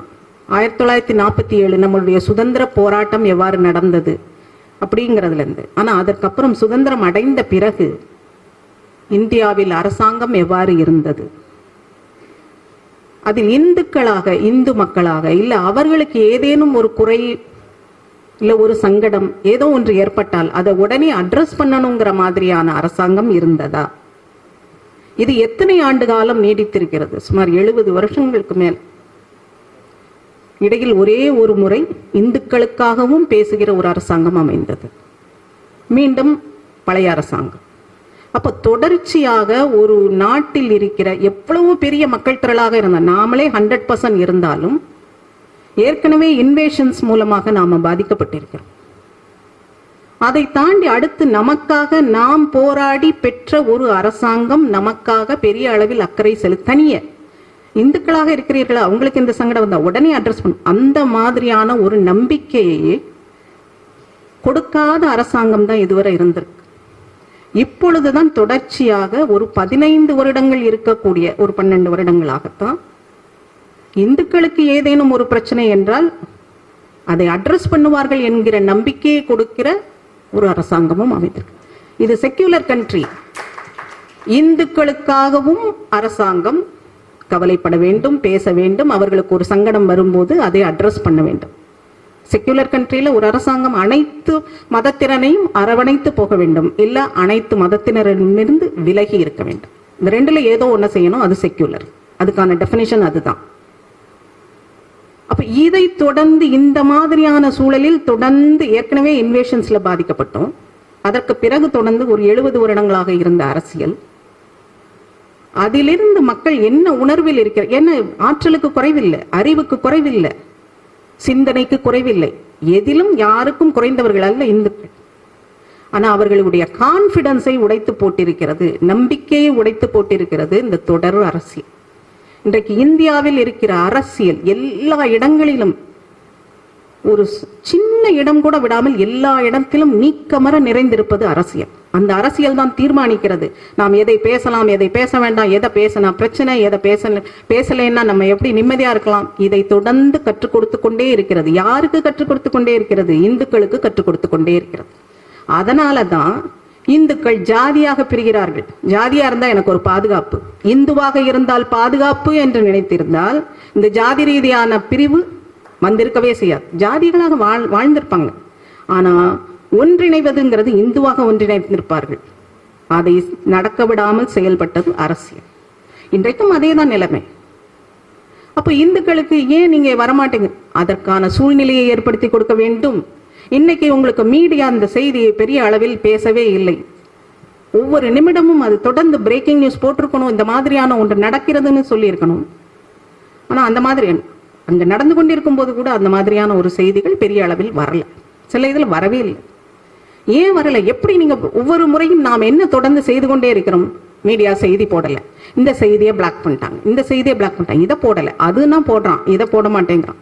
இப்படி புலம்பிக் கொண்டும் பேசிக்கொண்டுமே இருக்கிறோமே தவிர, இன்றைக்கு உங்களிடமில் நாம் ஒரு கேள்வி கேட்கிறேன். மீடியா என்றால் உங்களுக்கு யார் ஞாபகத்துக்கு வருகிறார்கள்? இடதுசாரி ஊடகவியலாளர்கள் தான் ஞாபகத்துக்கு வருவாங்க, இடதுசாரி ஊடகங்கள் தான் ஞாபகத்துக்கு வருவாங்க. இந்துக்களுக்கு பேசாத ஊடகவியலாளர்கள், இந்துக்களுக்காக பேசாத ஊடகங்கள் தான் ஞாபகத்துக்கு. அப்படின்னா என்ன அர்த்தம்? அவர்கள் ஒரு அரசியல் டெமோக்ராட்டிக் கண்ட்ரியில இருக்கிறோம், எல்லா விதமான அரசியலும் இருப்பார்கள். அப்ப அவர்கள் தங்களுக்கான ஊடகங்கள் ஒரு வெஹிக்கிள், நம்மளுடைய கருத்துக்களை, ஐடியாலஜியை, எதை வேண்டுமானாலும் எடுத்து சென்று மக்களிடம் சேர்க்கக்கூடிய ஒரு வெஹிக்கிள். அந்த வெஹிக்கிள் அவர்களிடம் பல வாகனங்கள் அந்த மாதிரியாக இருக்கிறது. ரேடியோவாகட்டும், சேட்டலைட் சேனல்ஸ் ஆகட்டும், பேப்பர்ஸ் ஆகட்டும், எல்லாமே அவர்கள் உருவாக்கி வலிமையாக வைத்திருக்கிறார்கள். நம்மிடம் எதுவும் இல்லை. நம்மிடம் இல்லாத போது எதிரி உருவாக்கி வச்சிருக்கல, இல்லை எதிர்கருத்து உரியவர்கள் உருவாக்கி வைத்திருக்கிற ஒன்றிலிருந்து நமக்கான செய்திகள் வரவில்லை என்றால் அதை போன்ற ஒரு அர்த்தமற்ற பேச்சு கிடையவே கிடையாது. அப்ப இதிலிருந்து என்ன தெரிகிறது? நமக்கான செய்தி ஊடகங்கள், நமக்கான பிரிண்ட் மீடியா, நமக்கான டிஜிட்டல் மீடியா, நமக்கான சோசியல் மீடியா, இதெல்லாம் மிகவும் தேவைங்க. இதை எப்போது புரிந்து கொள்ள போகிறோம்? இதற்கான முன்னெடுப்புகளை எப்போது எடுக்க போகிறோம்? இந்துக்கள் நாம டெமோக்ராட்டிக் கண்ட்ரியில இருக்கோம்னு சொன்னேன். இந்துக்கள் ஒரு ரிலீஜியஸ் ரீதியா, மத ரீதியாக இந்துக்களை இணைக்க முடியுமா அப்படின்னா இணைக்க முடியாது. ஏன்னா நம்ம கோயில்கள்லாம் நம்ம வசம் இல்லை. அப்ப கோயில்களில் வைத்து அதுதான் கம்யூனிட்டி லிவிங்கான ஒரு பொதுவான இடம். இந்துக்களாக ஒரு பண்டிகை நாட்கள், ஒரு திருவிழா நாட்கள், எதுவானாலும் நமக்கு அடிக்கடி பண்டிகை வந்துகிட்டே இருக்கும். நாம கோயிலுக்கு போகிறோம், எல்லா இந்துக்களும் கோயிலுக்கு போகிறோம், ஏதோ ஒரு இதை வச்சு அங்கெல்லாம் கூடத்தான் செய்கிறோம். ஆனால் இந்துவாக கூடவில்லை. ஏன்னா கோயில்ல வச்சு நம்ம ஒன்றும் பண்ண முடியாது. அப்போ நாம இந்துவாக கூடுவதற்கு வேற என்ன இருக்கிறது? அரசியல் தான் அடுத்தாப்புல இணைக்க முடியும். அரசியல் இந்துவாக ஒரு இந்து எப்போது மாறுவான் அப்படின்னா, இப்ப சைலண்டா அது நடந்துட்டே இருக்கு. 2 முறை ஆட்சியில் அமர்த்தப்பட்டு 3வது முறையும் ஆட்சிக்காக தேர்ந்தெடுக்கப்பட்டிருக்கிற ஒரு கட்சி எதன் அடிப்படையில் தேர்ந்தெடுக்கப்பட்டிருக்கிறது என்று நினைக்கிறீர்கள்? நான் என்ன நினைக்கிறேன்னு சொல்றேன்.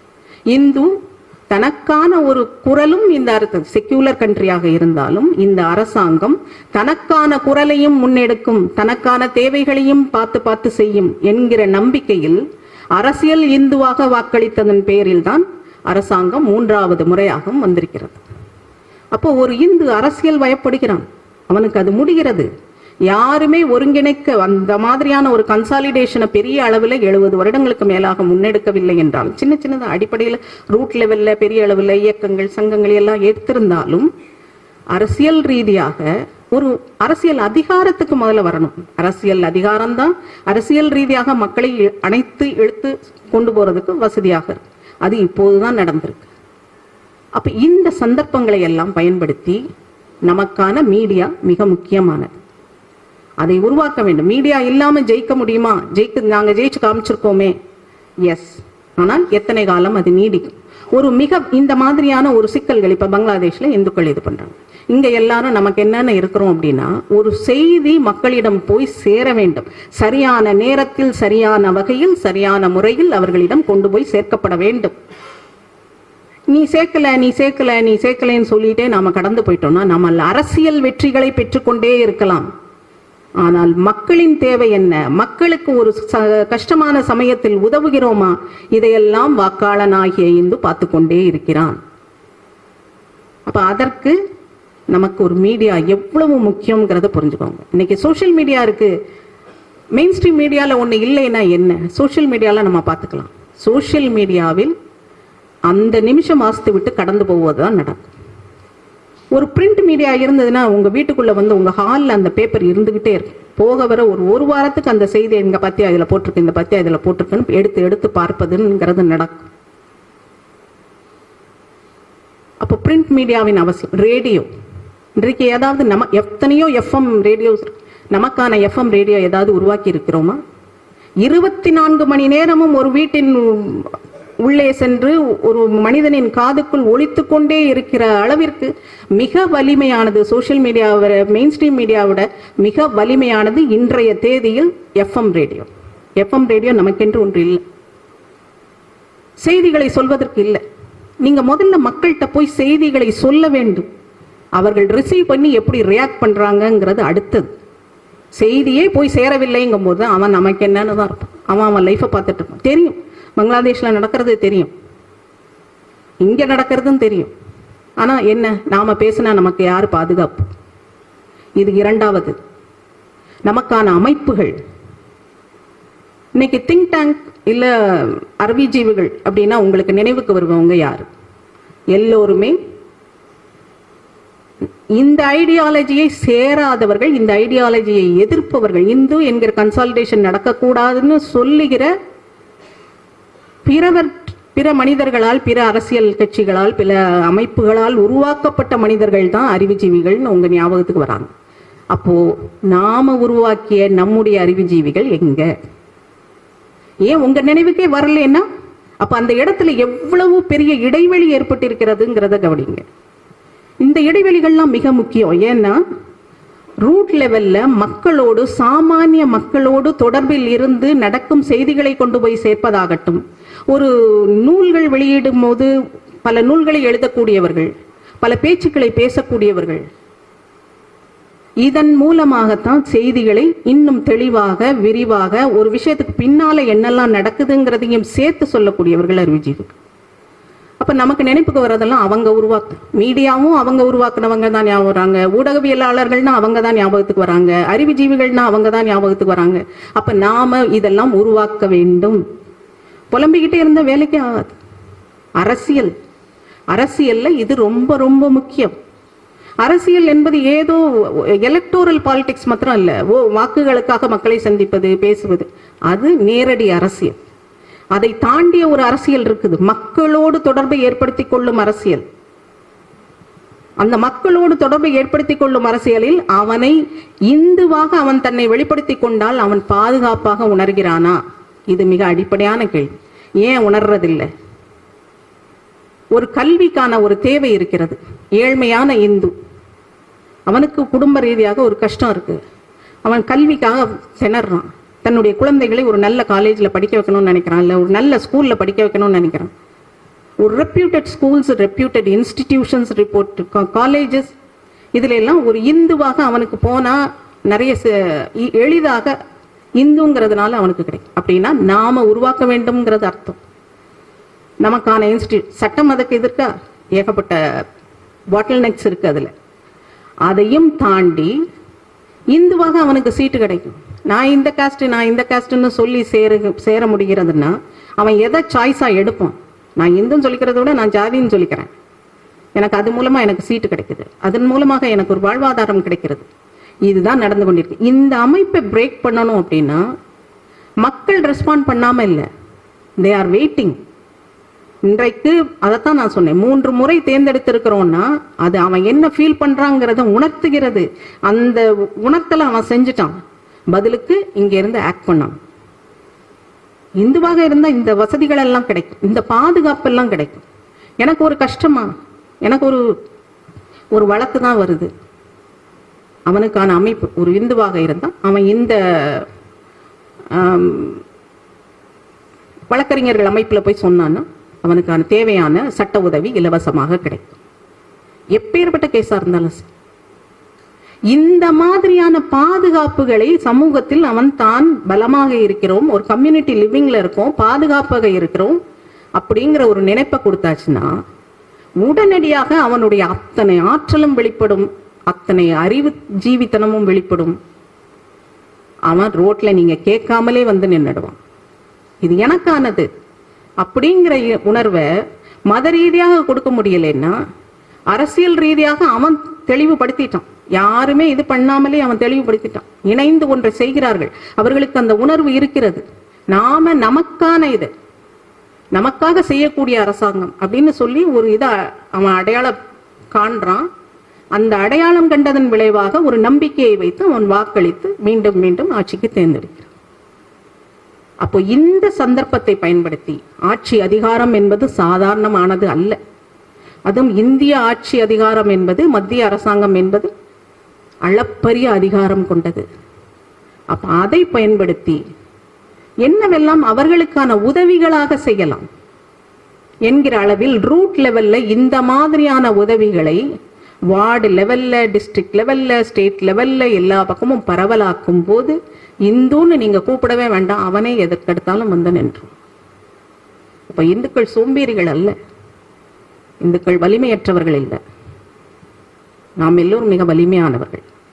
கரம் கொடுப்பதற்கான கரத்தை எதிர்பார்த்து கொண்டிருக்கும் சாதாரண மனிதர்கள். அப்படித்தான் அதை புரிஞ்சுக்கணும். ஏன்னா நம்மளுடைய ஹிஸ்டரி என்ன சொல்லுது? வானுயரத்துக்கு எல்லா பக்கமும் உயர்ந்து நிற்கிற கோயில்கள் எதை சொல்லுது? அது அறிவற்ற ஒரு சாதாரண மனிதனையா சொல்லுது? நம்முடைய அரசர்களின் ஹிஸ்டரி எல்லாம் எடுத்து பார்த்தோம்னா எப்பேற்பட்ட வீரம் செறிந்த அரசர்கள் இருந்திருக்கிறார்கள். ஒன்று வேண்டாம், இன்னைய காலகட்டத்தில் சொல்றேன், இன்னைக்கு ஒரு அரசியல் கட்சி ஒரு போராட்டத்தை இது பண்ணணும்னு சொன்னா ரோட்ல வந்து போராடுகிற மக்கள் எத்தனை பேர்? இந்துக்கள் தானே அவங்களும். இந்துவாக ஒருங்கிணைக்க என்னவெல்லாம் தேவைங்கிறதான் நான் இப்ப சொல்றேன். அவன் வர ரெடியா இருக்கான். ஆனா இந்துவாக வர வேண்டும் அப்படின்னா அவனுக்கு தேவையான இந்த மாதிரியான அமைப்புகள் உருவாக்கப்பட வேண்டும். அவன் பாதுகாப்பா உணரணும். அதனாலதான் அவன் ஜாதி ரீதியாக பிரிந்திருக்கான். அப்ப நாம சொல்லிக்கிட்டே இருந்து பிரயோஜனம் இல்லை. எதுக்குள்ள அவன் செய்யல, இவன் செய்யல, எல்லாருக்குமே அவங்க தான் ஞாபகம் வராங்க. அவங்க செய்யல அப்படின்னா நமக்கானது எங்கேங்கிற யோசனை வரணும். அது இல்லைங்கிற ஆப்சன்ஸை தான் சொல்லிக்கிட்டேன். இன்னொன்று, பங்களாதேஷ்ல வந்து இந்துக்கள் இவ்வளவு இது பண்ணும்போது நமக்கான அரசாங்கம்னு இவ்வளவு தூரம் நாங்க வாக்களித்தோம், இவ்வளவு நீங்களும் பேசுறீங்க, ஆனா உடனடியாக ஒரு ஆக்ஷனையும் காணுமே அப்படின்னு ஒரு சிந்தனை சாதாரண மனிதர்கள்ட்ட நிறைய இந்த பேச்சு வருது. ஒரு கிண்டலா கூட சோசியல் மீடியால என்ன அவங்க இவர் ஒண்ணுமே ரியாக்ட் பண்ணலையே அப்படிங்கிற மாதிரி ட்ரிகரிங்லாம் வருது. ஆனா இன்றைக்கு புவிசார் அரசியல்ங்கிறது வேற. ஒரு 10 வருடங்களுக்கு முன்னால இருந்து எங்கேயோ நடந்து கொண்டிருந்த புவிசார் அரசியல் இன்றைக்கு இந்தியாவின் கதவை தட்டி இந்தியாவின் வாசலில் வந்து நிற்கிறது. அதன் ஆபத்து மிக பெரியது. ஒரு விஷயம் கவனிச்சீங்கன்னா தெரியும், இந்த அரசாங்கம், மத்திய பிஜேபி மோடி அரசாங்கம் வந்த நாளிலிருந்து 2014 எதற்கும் மோடி அரசாங்கம் உடனே வந்து ரியாக்ட் பண்றதில்லை. மெதுவாக பொறுமையாக விஷயங்களை உள்வாங்கி ரெஸ்பாண்ட் பண்ணுகிறார்கள். அதனால என்ன நடக்குதுன்னா, பெரிய விஷயமாக பூதாகரமாக வெடிச்சு எல்லா மீடியாவும் பயங்கரமா ப்ளோ பண்ண விஷயங்கள் எல்லாம் ஒரு மாசம் 1.5 மாசத்துல அப்படியே அமுங்கி விடுகிறது. அது தன்னாலே அமங்கல. அதற்கு பின்னால் அரசாங்கத்தின் கூர்மையான செயல்பாடுகள் இருக்கிறது. ரெஸ்பாண்ட் பண்றாங்க, ரியாக்ட் பண்ணாம ரெஸ்பாண்ட் பண்றாங்க. அதே போன்றதுதான் இன்றைக்கு பங்களாதேஷில் நம்முடைய ராணுவம் மிகப்பெரியது. மேஜர் பேசும்போது சொன்னார், கண்ணிமைக்கும் நேரத்தில் பங்களாதேஷ் நம்ம கட்டுப்பாட்டுக்குள்ள கொண்டு வந்துட முடியும். அப்படியான ஒரு பலம் வாய்ந்த ராணுவம் நம்முடையது. ஆனா இந்திய அரசாங்கம் பொறுமை காக்கிறது. பொறுமை காப்பதற்கு பின்னால் நிறைய ஜியோ பாலிடிக்ஸ் இருக்கு, புவிசார் அரசியல் இருக்கு. இன்றைக்கு பங்களாதேஷ்ல ஒரு ஆட்சி மாற்றம் நடக்கிறது. அது மக்கள் எழுச்சியால் நடந்ததா அப்படின்னா அப்படித்தான் செய்தி உங்களுக்கு வரும். ஆனா அது மக்கள் எழுச்சியாக நடக்கல. அது ஒரு உருவாக்கப்பட்ட ரெஜிம் சேஞ்ச், ஆட்சி மாற்றம், ரெஜிம் சேஞ்ச் ஆர்டிபிஷியலா, செயற்கையாக உருவாக்கப்பட்டு நடத்தப்பட்டிருக்கிறது. அப்ப என்ன நடக்குது அப்படின்னா, உங்களுக்கு எல்லாம் பேர் தெரிஞ்சிருக்கும், ஜார்ஜ் சோரஸ்ங்கிற பேரு. அது மிக முக்கியமான பேராக உலக நாடுகள் அனைத்தும் உலக நாடுகளின் எங்கெல்லாம் ஜனநாயக நாடு என்று இருக்கிறதோ அந்த ஜனநாயக நாட்டின் பாராளுமன்றம் எல்லாம் ஒவ்வொரு பாராளுமன்றத்திலும் சொரசை கண்டித்து ஒவ்வொரு காலகட்டத்தில், இது நான் சொல்வது 1973-74 வருடத்திலிருந்து எங்கெல்லாம் ஜனநாயக நாடு இருக்கிறதோ அந்தந்த ஜனநாயக நாட்டின் பாராளுமன்றத்தில் இந்த ஜார்ஜ் சோரஸுக்கு எதிராக கண்டனங்களும் ஆர்ப்பாட்டங்களும் நடந்து அவர்கள் எல்லாம் சோரஸுக்கு எதிராக சட்டங்களை பற்றி, அவர் பிறந்த நாடான ஹங்கேரியில் கூட அவருக்கு எதிரான ஒரு சட்டம் போடப்பட்டது. ஏன் இந்த மாதிரியான ஒரு இது அப்படின்னா, ஜார்ஜ் சோரஸை பத்தி அவர் எவ்வளவு ஆபத்தானவர் என்பதை தெரியும். அவர் ஏதோ கம்யூனிஸ்ட் லீனிங் உள்ளவர், லிபரல் லீனிங் உள்ளவர் இல்லை. 2004 லாஸ் ஏஞ்சலஸ் டைம்ஸ்னு ஒரு அமெரிக்க பத்திரிகை அவரை நேரடியாக பேட்டி காணுகிறார்கள். அந்த பேட்டியில் அவர் சொல்றாரு, சின்ன வயசுல இருந்து எனக்கு நான் ஒரு கடவுள் அப்படிங்கிற ஒரு எண்ணம் இருந்துகிட்டே இருந்தது. நான் கடவுள் அப்படிங்கிற எண்ணம் எனக்கு இருந்தாலும் அது சின்ன வயசுங்கிறதுனால எனக்கு அது கொஞ்சம் பயமாவும் இருந்தது. ஆனா இப்போ அந்த பயம் இல்லை, ஏன்னா I am living it out அப்படின்னு சொல்லியிருக்காரு 2004. நான் கடவுளாக வாழ்ந்து கொண்டிருக்கிறேன் அப்படின்னு 2004 சொல்றாரு. எல்லாரும் என்ன சொல்றாங்க, பெரிய பிலந்த்ராபிஸ்ட்னா பெரிய கஷ்டப்படுபவர்களுக்கு, ஏழைகளுக்கு, தேவை இருப்பவர்களுக்கு நன்கொடை அளித்து அவர்களை வாழ்வழிப்பு, அந்த மாதிரியான மனிதன் என்று என்னை நினைத்து கொண்டிருக்கிறார்கள். எனக்கு அந்த மாதிரி அவங்க சொல்றது எனக்கு பிடிச்சுதான் இருக்கு. ஆனா என்கிட்ட கேட்டீங்கன்னா நான் அந்த மாதிரியான மனிதன் அல்ல. நான் என்னை மட்டுமே சிந்திக்கக்கூடிய, என்னை மட்டுமே பிரதானப்படுத்தக்கூடிய, என்னையே கடவுளாக நினைக்க வேண்டும் என்று நினைக்கக்கூடிய ஒரு மனிதன். எனக்கு கொஞ்சம் பைத்தியமும் உண்டு. என்ன பைத்தியம்னா, இந்த உலகத்தை என் இஷ்டத்துக்கு நான் எப்படி பார்க்க விரும்புகிறேனோ அதை போன்று இந்த ஒட்டுமொத்த உலகத்தையும் நான் மாற்ற வேண்டும் என்று நினைக்கிறேன். அதற்கான பணபலம் என்னிடம் இருக்கிறது. அதை கொண்டு நான் ஒவ்வொரு நாடாக புகுந்து அந்த நாட்டில் நான் ஆட்சியாளர்களை கவிழ்க்கிறேன், எனக்கு வேண்டும் என்கிற மனிதர்களை ஆட்சியில் அமர்த்துகிறேன். அந்த நாட்டின் ஜுடிஷியரி, அட்வொகசி, அதாவது லீகல், இது education, civil society groups, NGO எல்லாவற்றிற்கும் நான் பணம் கொடுத்து என்னுடைய நாடாக நான் மாற்றுகிறேன். இதில் எனக்கு ஒரு சந்தோஷம். இது என்னை கடவுளாக சிறு வயதில் நான் நினைத்ததை இன்று அடைந்து கொண்டிருக்கிறேன். இன்றைக்கு நான் தான் கடவுள், உலகத்தின் கடவுள் நான் தான் என்று ஒரு மனிதர் சொல்கிறார். இன்று உலகம் அதைத்தான் பார்த்து கொண்டிருக்கிறது. இன்று இந்தியாவின் கதவை தட்டி நிற்கும் ஒரு ஆபத்தான பங்களாதேஷில் நடக்கிற அந்த விஷயமும் இந்த சோரஸின் கைவண்ணம் தான். அப்ப இதை தடுக்க ஆளே இல்லையா? பெரிய பலம் இருந்தா செஞ்சிட முடியுமா அப்படின்னா, இன்னைக்கு மைக்ரோசாப்டில் இதே சோரஸுக்கு பங்கு இருக்கிறது, கூகுள்ல பங்கு இருக்கு, கொக்கோ கோலால பங்கு இருக்கு. நீங்கள் சாப்பிடுகிற ஒவ்வொரு உணவுப் பொருளின் உற்பத்தி இதிலையும் பங்கு இருக்கு. சரி, ஒரு நாடு தடுத்து விட முடியாதா? இவரை எங்க நாட்டுக்குள்ள நீ NGOக்கெல்லாம் பணம் கொடுக்காத, எங்க நாட்டுக்குள்ளேயே வராத. எத்தனையோ நாடுகள் அந்த மாதிரியான தடை சட்டங்களை போட்டார்கள். ஆனா ஃபண்டை நிறுத்திட முடியுமான்னா உங்களுக்கே பலருக்கு தெரியும், அந்த மாதிரி ஃபண்டை நேரடியா வராது, வேற சேனல்ல வரும்.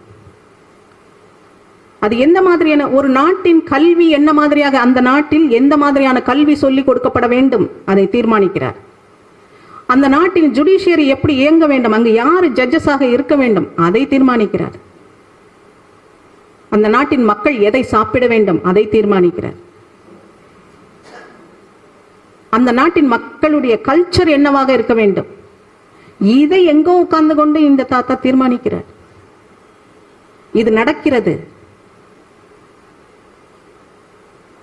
ஏன்னா பணம் அவ்வளவு கொட்டுகிறது.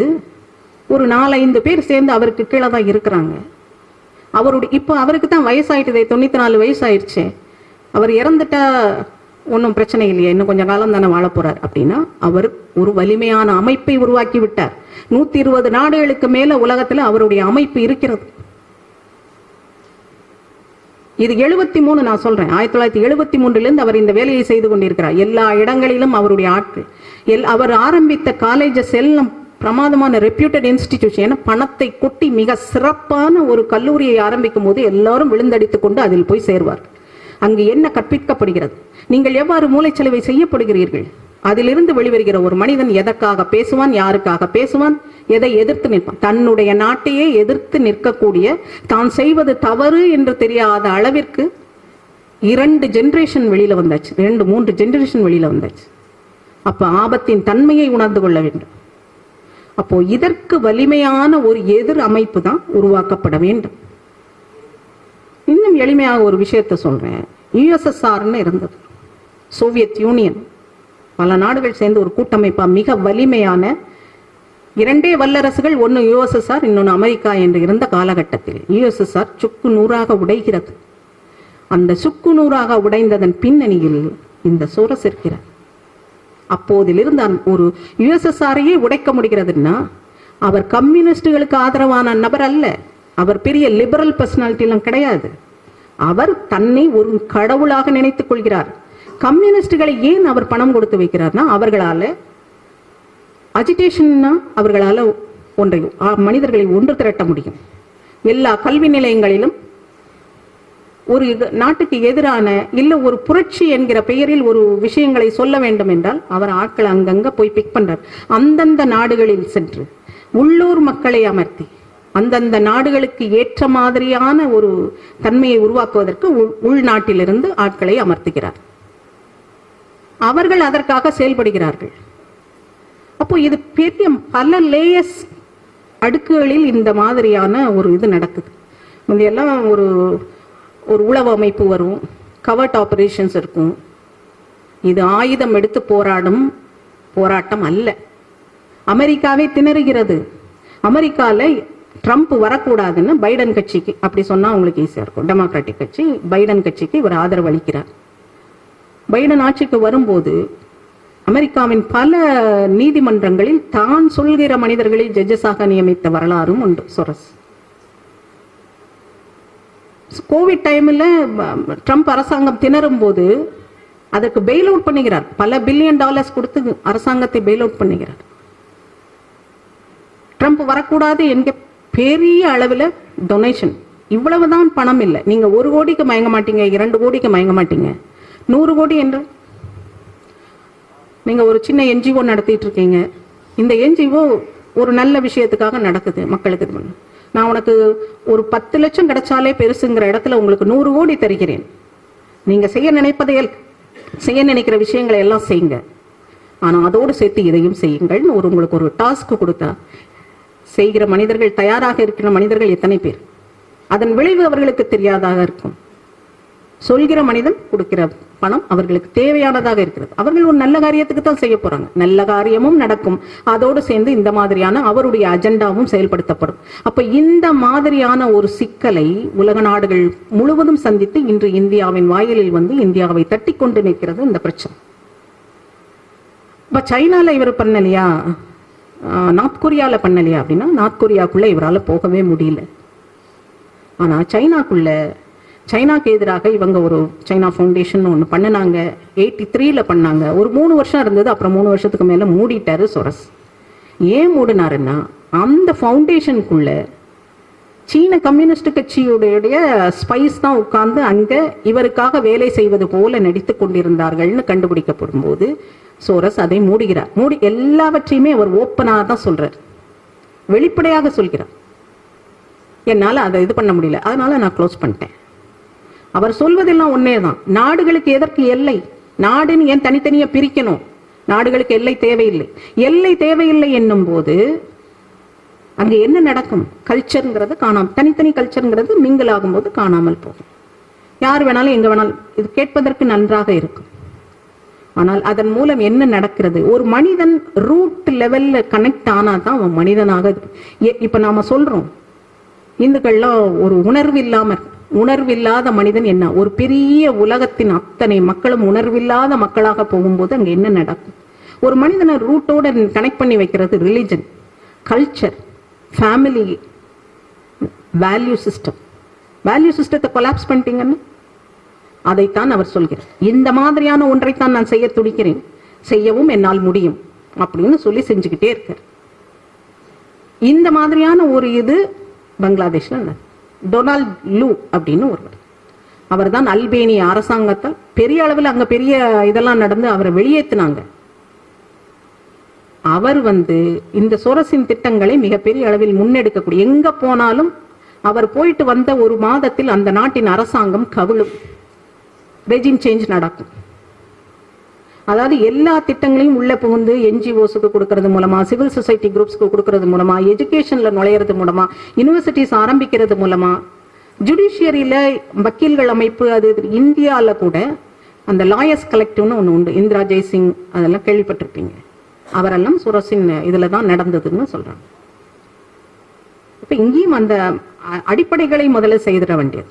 டொனால்ட் லூ அந்த இடத்தில் வருகிறார்னா அந்த வேலைகள் எல்லாம் முடிஞ்சு அடுத்து ரெஜிம் சேஞ்ச் நடக்க போறது, அதற்கான பட்டன் அமுத்திட்டு போற வேலை தான் டொனால்ட் லூ பண்ணக்கூடியவர்.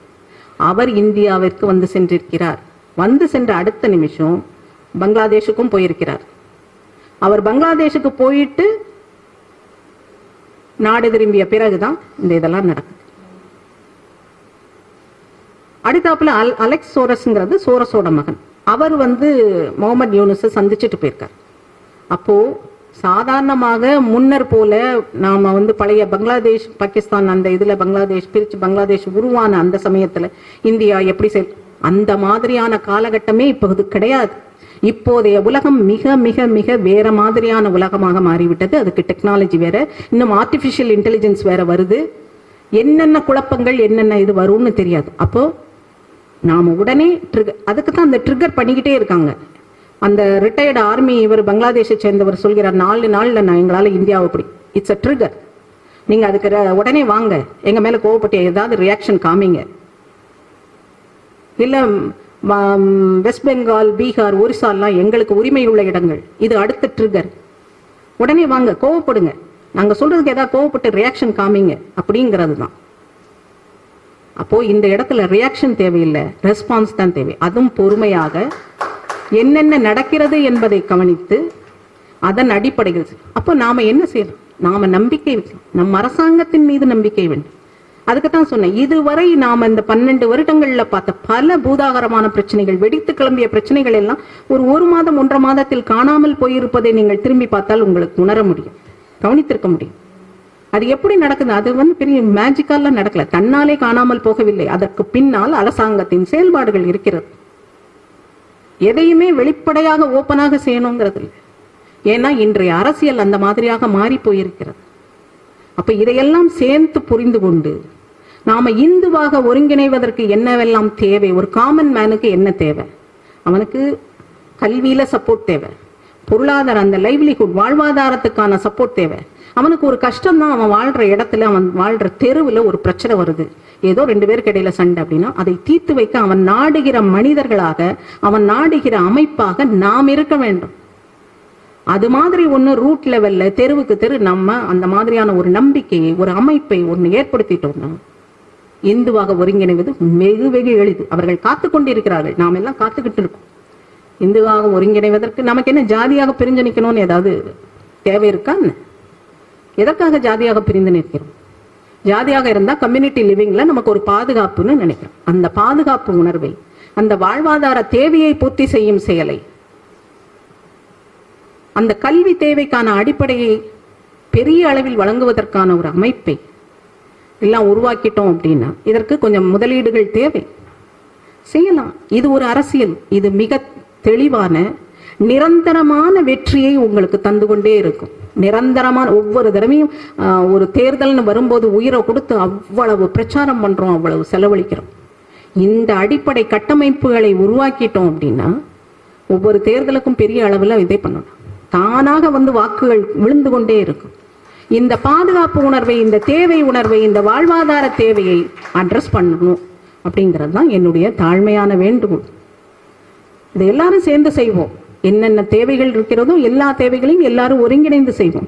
ஆனால் செய்வதற்கு வலிமையான அமைப்பு, அதிகாரம், அரசியல் அதிகாரம் தேவை. அது இப்போது இருக்கிறது. இந்த சந்தர்ப்பத்தை, இந்த நாளை, இந்த வாய்ப்பை தவற விட்டோம்னா இனி கிடைக்காது. அரசியல் என்பது இன்றைக்கு இருக்கும், நாளைக்கு போகும், எப்படி எப்போது மாறும் என்பது தெரியும். உலக அரசியல் மாறிவிட்டது.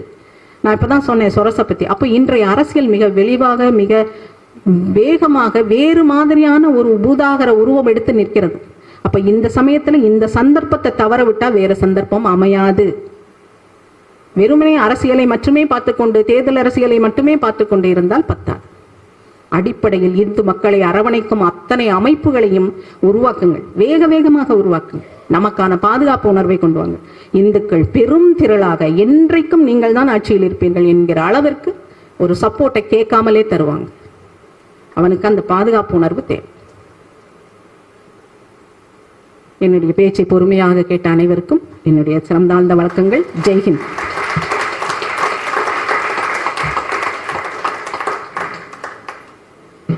இந்துக்களுக்கு தேவை சப்போர்ட், கைடன்ஸ், கான்பிடன்ஸ்.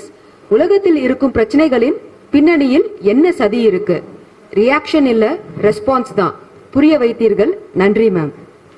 திரு ராமகிருஷ்ண பிரசாத், மாநில இணை செயலாளர் RSS அவர்களை நிறைவுரை ஆற்ற அழைக்கிறோம்.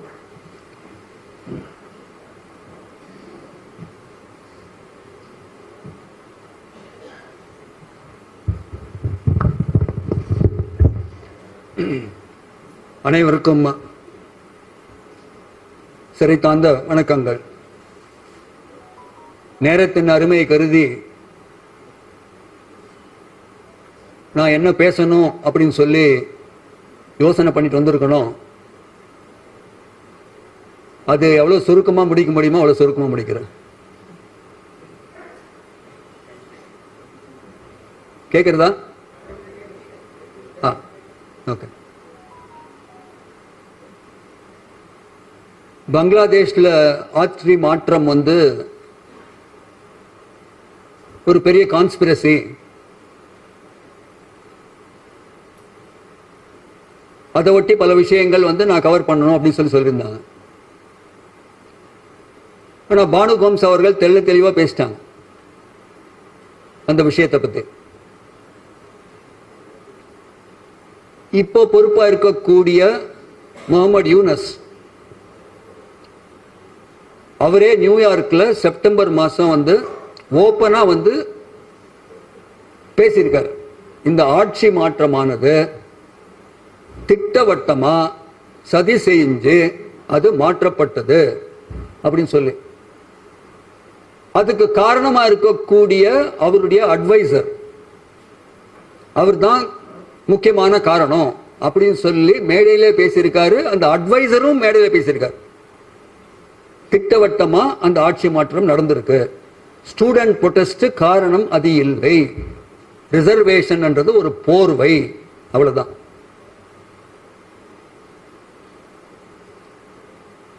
அதுக்கான பின்னணி பல விஷயங்கள் இருக்கு. அதை பத்தி பல கோணங்கள்ல சொல்லிட்டாங்க. அந்த ஆட்சி மாற்றத்துக்கு அப்புறம் இருக்கக்கூடிய நிலைமை இதுதான் நமக்கு கவலை தரக்கூடிய விஷயம். அதுவும் பின்னணி ஒரு சதி இருக்கு. திட்டவட்டமா அங்க இருக்கக்கூடிய இந்துக்கள், கிறிஸ்துவங்க, பௌத்தர்கள், சீக்கியர்கள் அப்படி சொல்லக்கூடிய மைனாரிட்டிஸ். மேஜர் பேசும்போது சொன்னார்ல ஜெனசைட் அப்படின்னு சொல்லிட்டு, இன் a miniature form அதுதான் நடந்துட்டு இருக்கு.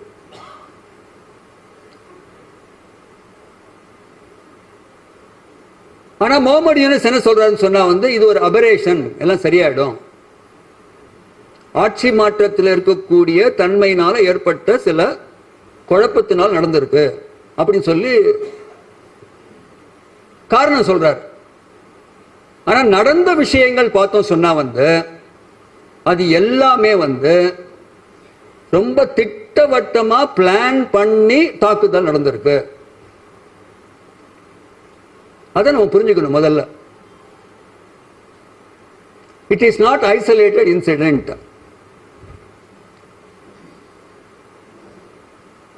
அது வெறும் அங்க இருக்கக்கூடிய மைனாரிட்டின்னு சொல்லக்கூடிய நான் சொல்லக்கூடியவங்க இருக்காங்கல்ல, அதை தாண்டி அங்க இருக்க அஹமதியான்னு இருக்காங்க.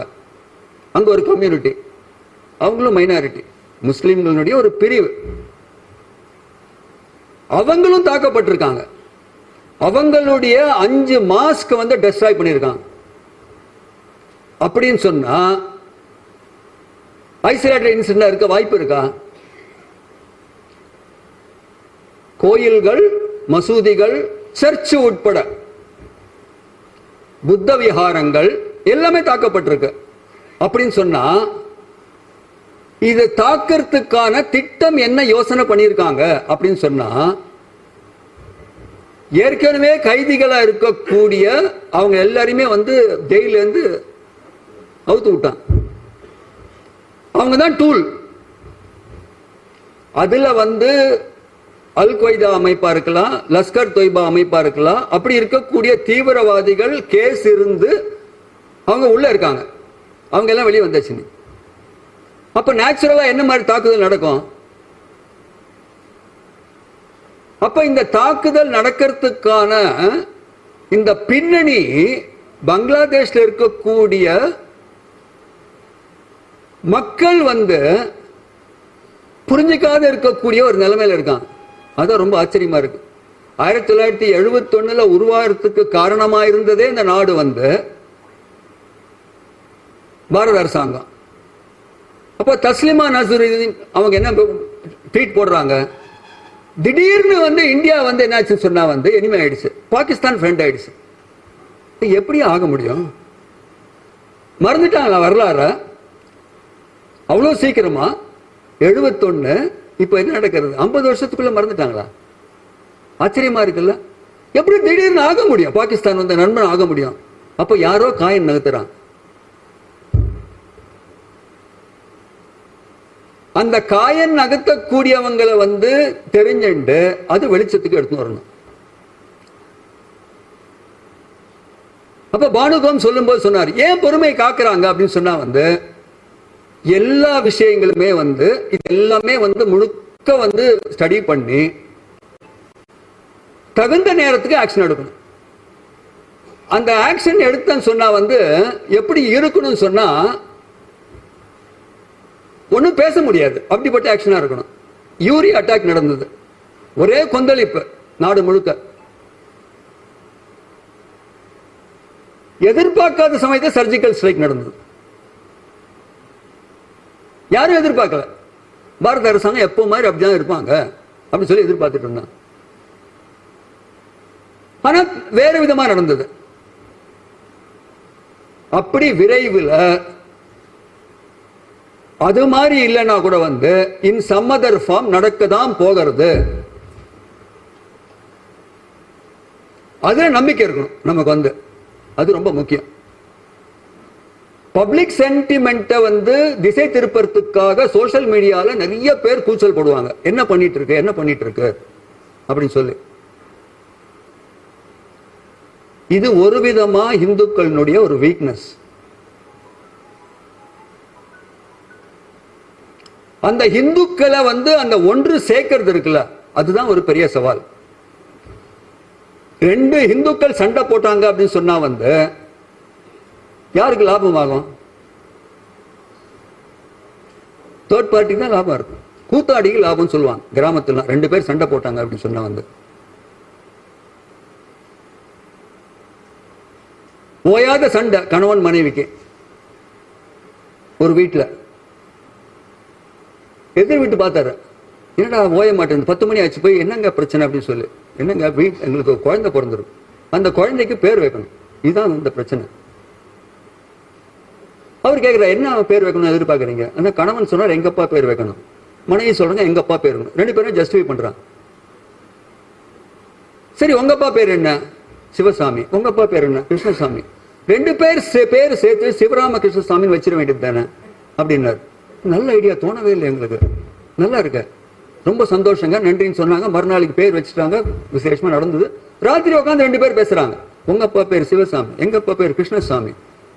2 பேர்லயுமே ராமா இல்லையே, யோசிக்கவே இல்லையா? நம்ம எதிர் வீட்டாளை கூப்பிட்டார்.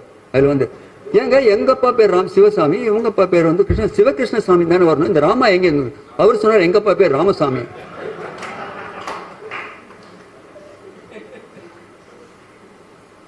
அப்ப நமக்குள்ள வந்து ஒரு ஒற்றுமையான ஒரு கருத்து ஏற்படலை அப்படின்னு சொன்னா யாருக்கு லாபம் ஆகும்?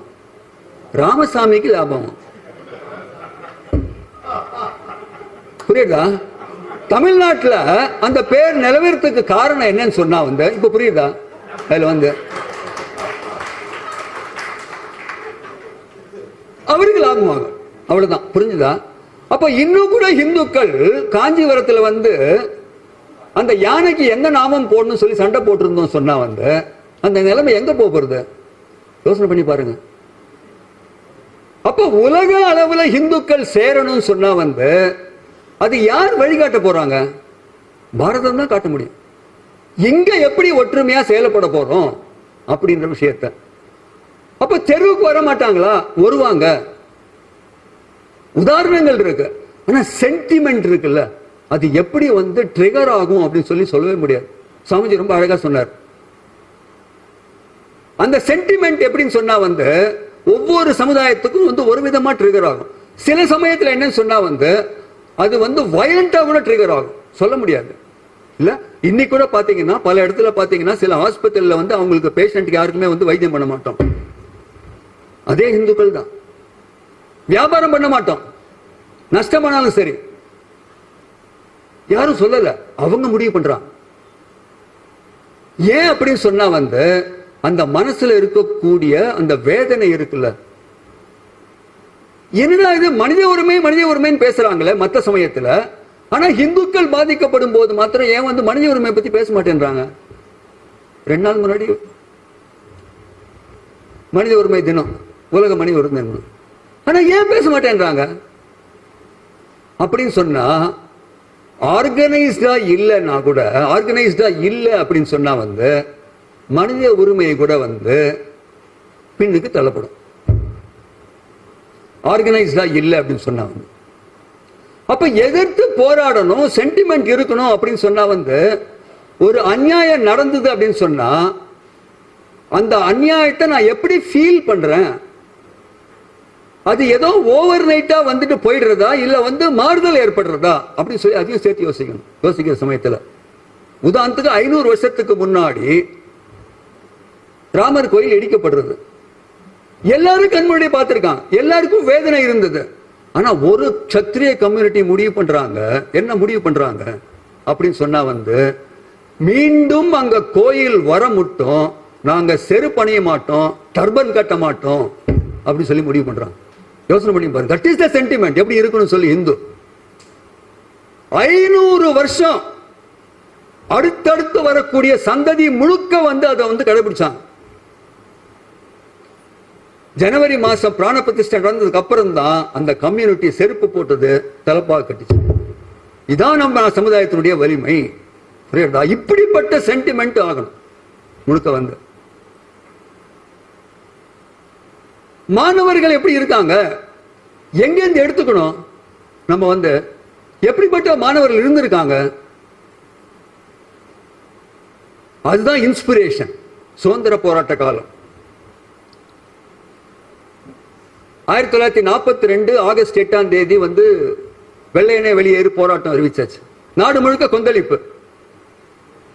3 நாள் கழிச்சு 11ஆம் தேதி ஆகஸ்ட் மாசம் 1942 பீகார்ல இருக்கக்கூடிய பாட்னால இருக்கக்கூடிய 6000 மாணவர்கள், பள்ளி கல்லூரி மாணவர்கள் ஒன்று திரண்டு ரோட்டுக்கு வராங்க. அந்த பாட்னால இருக்கக்கூடிய தலைமைச் செயலகத்தில் இருக்கக்கூடிய யூனியன் ஜாக் கொடியை இறக்கணும், நம்ம நாட்டினுடைய கொடியை பறக்க விடணும். யாரு? மாணவர்கள், ஸ்கூல் படிக்கக்கூடியவங்க, கல்லூரி படிக்க, வேற யாருமே கிடையாது. கலெக்டர் சொல்றாரு, முன்னுக்கு வந்தீங்கன்னு சொன்னா வந்து சுற்றுவான் அப்படின்னு சொல்லிட்டு ஷூட்டட் ஆர்டர் சைடு கொடுத்துட்டாரு. ஆனா ஒன்னும் பயப்படவே இல்லை. போலீஸ்காரன் ரெஃப்யூஸ் பண்ணிட்டான். இளம் பச்சை மாணவர்கள், அவங்க எப்படி சொல்ல முடியும்? போலீஸ்காரன் நம்பால் தானே, வேற வழி இல்லாத கூர்கா ரெஜிமெண்ட் எடுத்து வந்தான். பிரிட்டிஷ்காரன் வந்து சுடுறான் அப்படின்னா யார் வந்தாலும் சரி, 1 2 3 4 5 6 7 பேர் இறந்துறாங்க கண் முன்னாடி. 8வது ஆள் போய் கொடியேற்றுறான். இத மீறி உயிர் போகும் தெரியும், மாணவர்கள் ஆனா கூட வந்து ஏன் தயாரானாங்க? இதுதான் ஸ்பிரிட். இப்படி இருந்ததுன்னு சொன்னா வந்து யாராவது வந்து இந்துக்கள் மேல கை வைப்பாங்களான்னு யோசனை பண்ணி பாருங்க. வரலாறு இன்னைக்கும் பாட்னால போனீங்கன்னா அங்க ஒரு சர்க்கிள் இருக்கு, அந்த 7 பேரை பத்தி பேர் போட்டிருக்கான். அதுல வந்து உங்களுடைய தகவலுக்காக சொல்றேன், எப்படிப்பட்ட மாணவர்கள் அப்படின்னு சொல்லிட்டு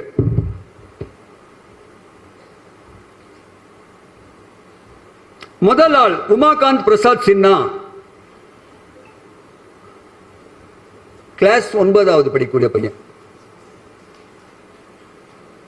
இரண்டாவது பலியானது ராமானந்த் சிங், 9வது படிக்கக்கூடிய பையன். மூணாவது பையன் சதீஷ் பிரசாத் ஜா, 10வது படிக்கக்கூடிய பையன்.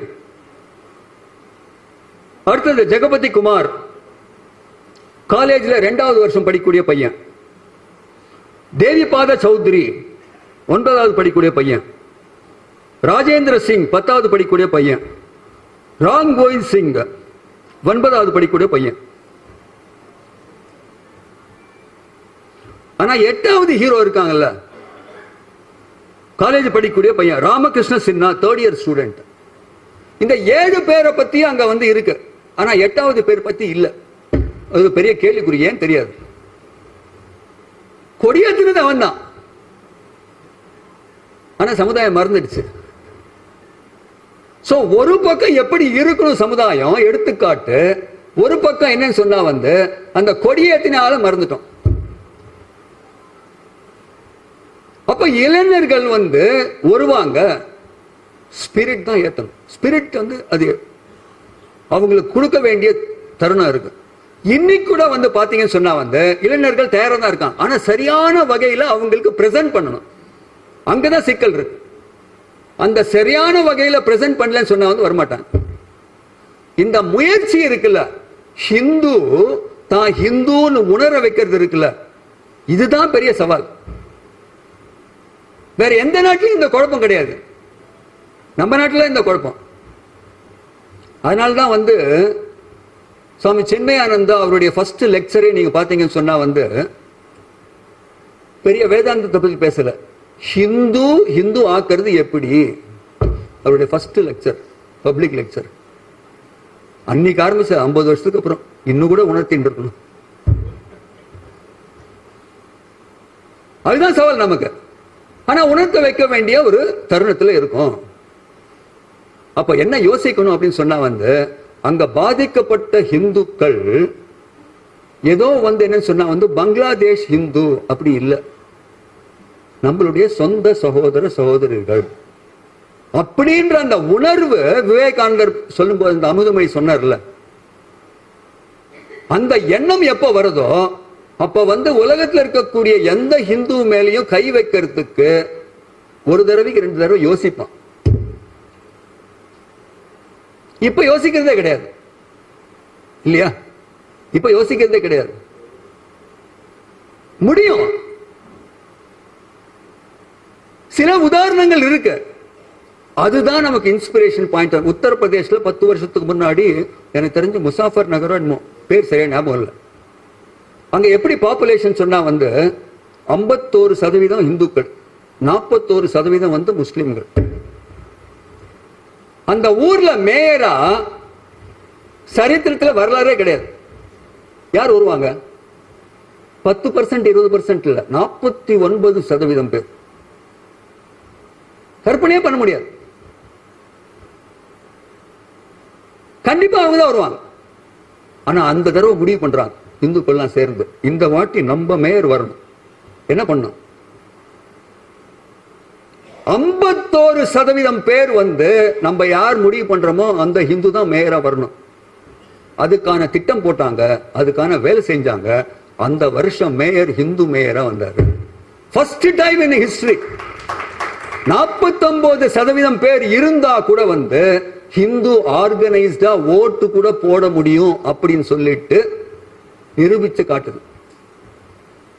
அதான் வில் பவர். அப்படிப்பட்ட ஒரு சூழ்நிலை ஏற்படும். அதுதான் தேவை இருக்கு, இன்னைக்கு தேவை இருக்கக்கூடிய அந்த விஷயத்துல வந்து. அப்போ என்ன அப்படின்னு சொன்னா வந்து இதுக்கு எல்லாம் முற்றுப்புள்ளி நடக்கணும் அப்படின்னு சொன்னா பாரத நாட்டில் இருக்கக்கூடிய இந்துக்கள் எப்படி வந்து செயல்பட போறாங்க, அதுதான் முக்கியம். அதுதான் உலகத்துக்கு வழிகாட்ட முடியும். எப்படி வசுதைவ குடும்பத்துக்கு இந்து வழிகாட்ட முடியுமோ ஆர்கனைஸ்ட் இந்து கூட எப்படி இருக்கணும்னு சொல்லி உலகத்துக்கு வழிகாட்டக்கூடிய யாரு அப்படின்னு சொன்னா வந்து பாரதம் தான். பல நாட்டில் இதுக்கான புரோட்டஸ்ட் ஆரம்பிச்சிருக்காங்க. பல பாராளுமன்றத்திலே எம்பிக்கள் ஆரம்பிச்சிருக்காங்க. இங்கிலாந்துலயும் சரி, அமெரிக்காலையும் சரி, இதுக்காக பேசுறதுக்கான ஆரம்பிச்சிருக்காங்க. ஆனா அது வாய்ஸ் இன்னும் சின்னதாக இருக்கு. அது எப்ப முடியும்? ஏன்னா இந்த நாட்டிலேயே அந்த குரல் எழும்பல அப்படின்னு சொன்னா அவங்க கவலைப்பட போறாங்களா? அப்ப பாரத நாட்டில் இருக்கக்கூடிய இந்துக்கள் மத்தியில எப்படிப்பட்ட குரல் எழும்ப போறது, இதை பொறுத்து தான் அமையும். அதனால நம்ம யோசிக்க வேண்டிய விஷயம் என்னன்னு சொன்னா இந்த மீட்டிங் முடிச்சுட்டு நம்மளுடைய கடமை முடிஞ்சு போச்சு அப்படி இல்லாத, நம்ம எனக்கு முன்னாடி பேசின மற்றவங்க எல்லாம் பேசின மாதிரி இதை எப்படி இளைஞர்கள் மத்தியில குறிப்பா அவங்களுடைய லாங்குவேஜ்ல இதை எப்படி எடுத்துன்னு போறது அப்படின்னு சொல்லி யோசிக்கணும். ஒவ்வொருத்தரும் அந்த விஷயங்கள் நம்ம கொடுத்தோம் சொன்னா ஏத்துக்கிறதுக்கு தயாரா இருக்காங்க. ஆனா கொடுக்கக்கூடிய விதம் இருக்குல்ல, அதுதான் ரொம்ப முக்கியமானது அப்படின்னு சொல்லி தோணுது. அந்த விஷயத்துல எல்லாருமே ஈடுபட்டு ஒரு ஒட்டுமொத்த ஒரு ஆர்கனைஸ்டு சமுதாயத்தை உருவாக்குறதுக்கான முயற்சி எடுப்போம் அப்படின்ற அந்த வேண்டுகோளோட முடிச்சுக்கிறேன். நன்றி, வணக்கம்.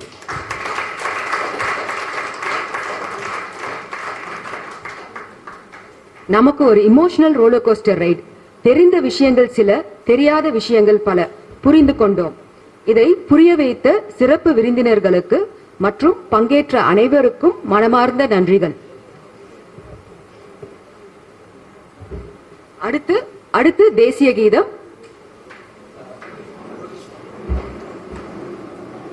ஒரே ஒரு நிமிஷம். இந்த புக் எனக்கு ஒரு நினைவு பரிசா கொடுத்தாங்க. விஜயபாரதம் ஜீதா இதை கம்பேர் பண்ணது. சுயநலமா இல்லாம, தன்னலமா இல்லாம, பொதுநலமா ஒரு மனிதன் எவ்வளவு தூரம் போக முடியும் அப்படின்றதுக்கான நம்ம நாட்டோடைய வீரர்கள், உண்மையான ஹீரோஸ், உண்மையான ஹீரோயின்ஸோட புக்கு மறக்காம வாங்கிட்டு போங்க. 150 ரூபா ஒரு பெரிய இது கிடையாது. எனக்கு ஒரு பர்சனல் இன்ஸ்பிரேஷன். என்னன்னைக்கெல்லாம் என் வாழ்க்கையில கடுமையான சோதனைகளை நான் சந்திக்கிறேனோ, என்னன்னைக்கெல்லாம் என் மன உறுதி அது ஒரு பெரிய சோதனைக்கு உட்படப்படுதோ, பக்கம் 28 கான்ஸ்டபிள் கமலேஷ் குமாரி அவருடைய வரலாற்றை பத்தி நான் ஏற்கனவே பேசியிருக்கேன். மறக்காம படிங்க. நன்றி. ஜெயஹிந்த்.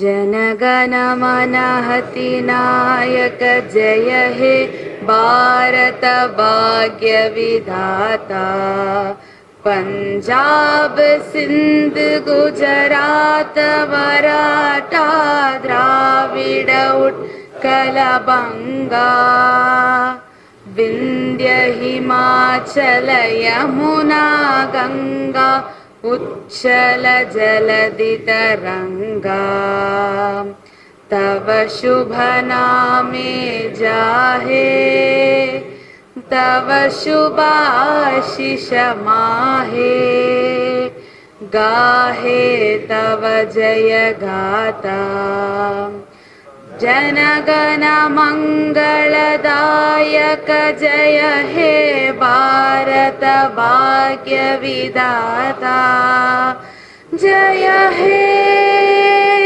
जय हे जय हे, जय जय जय जय हे। जय हिंद।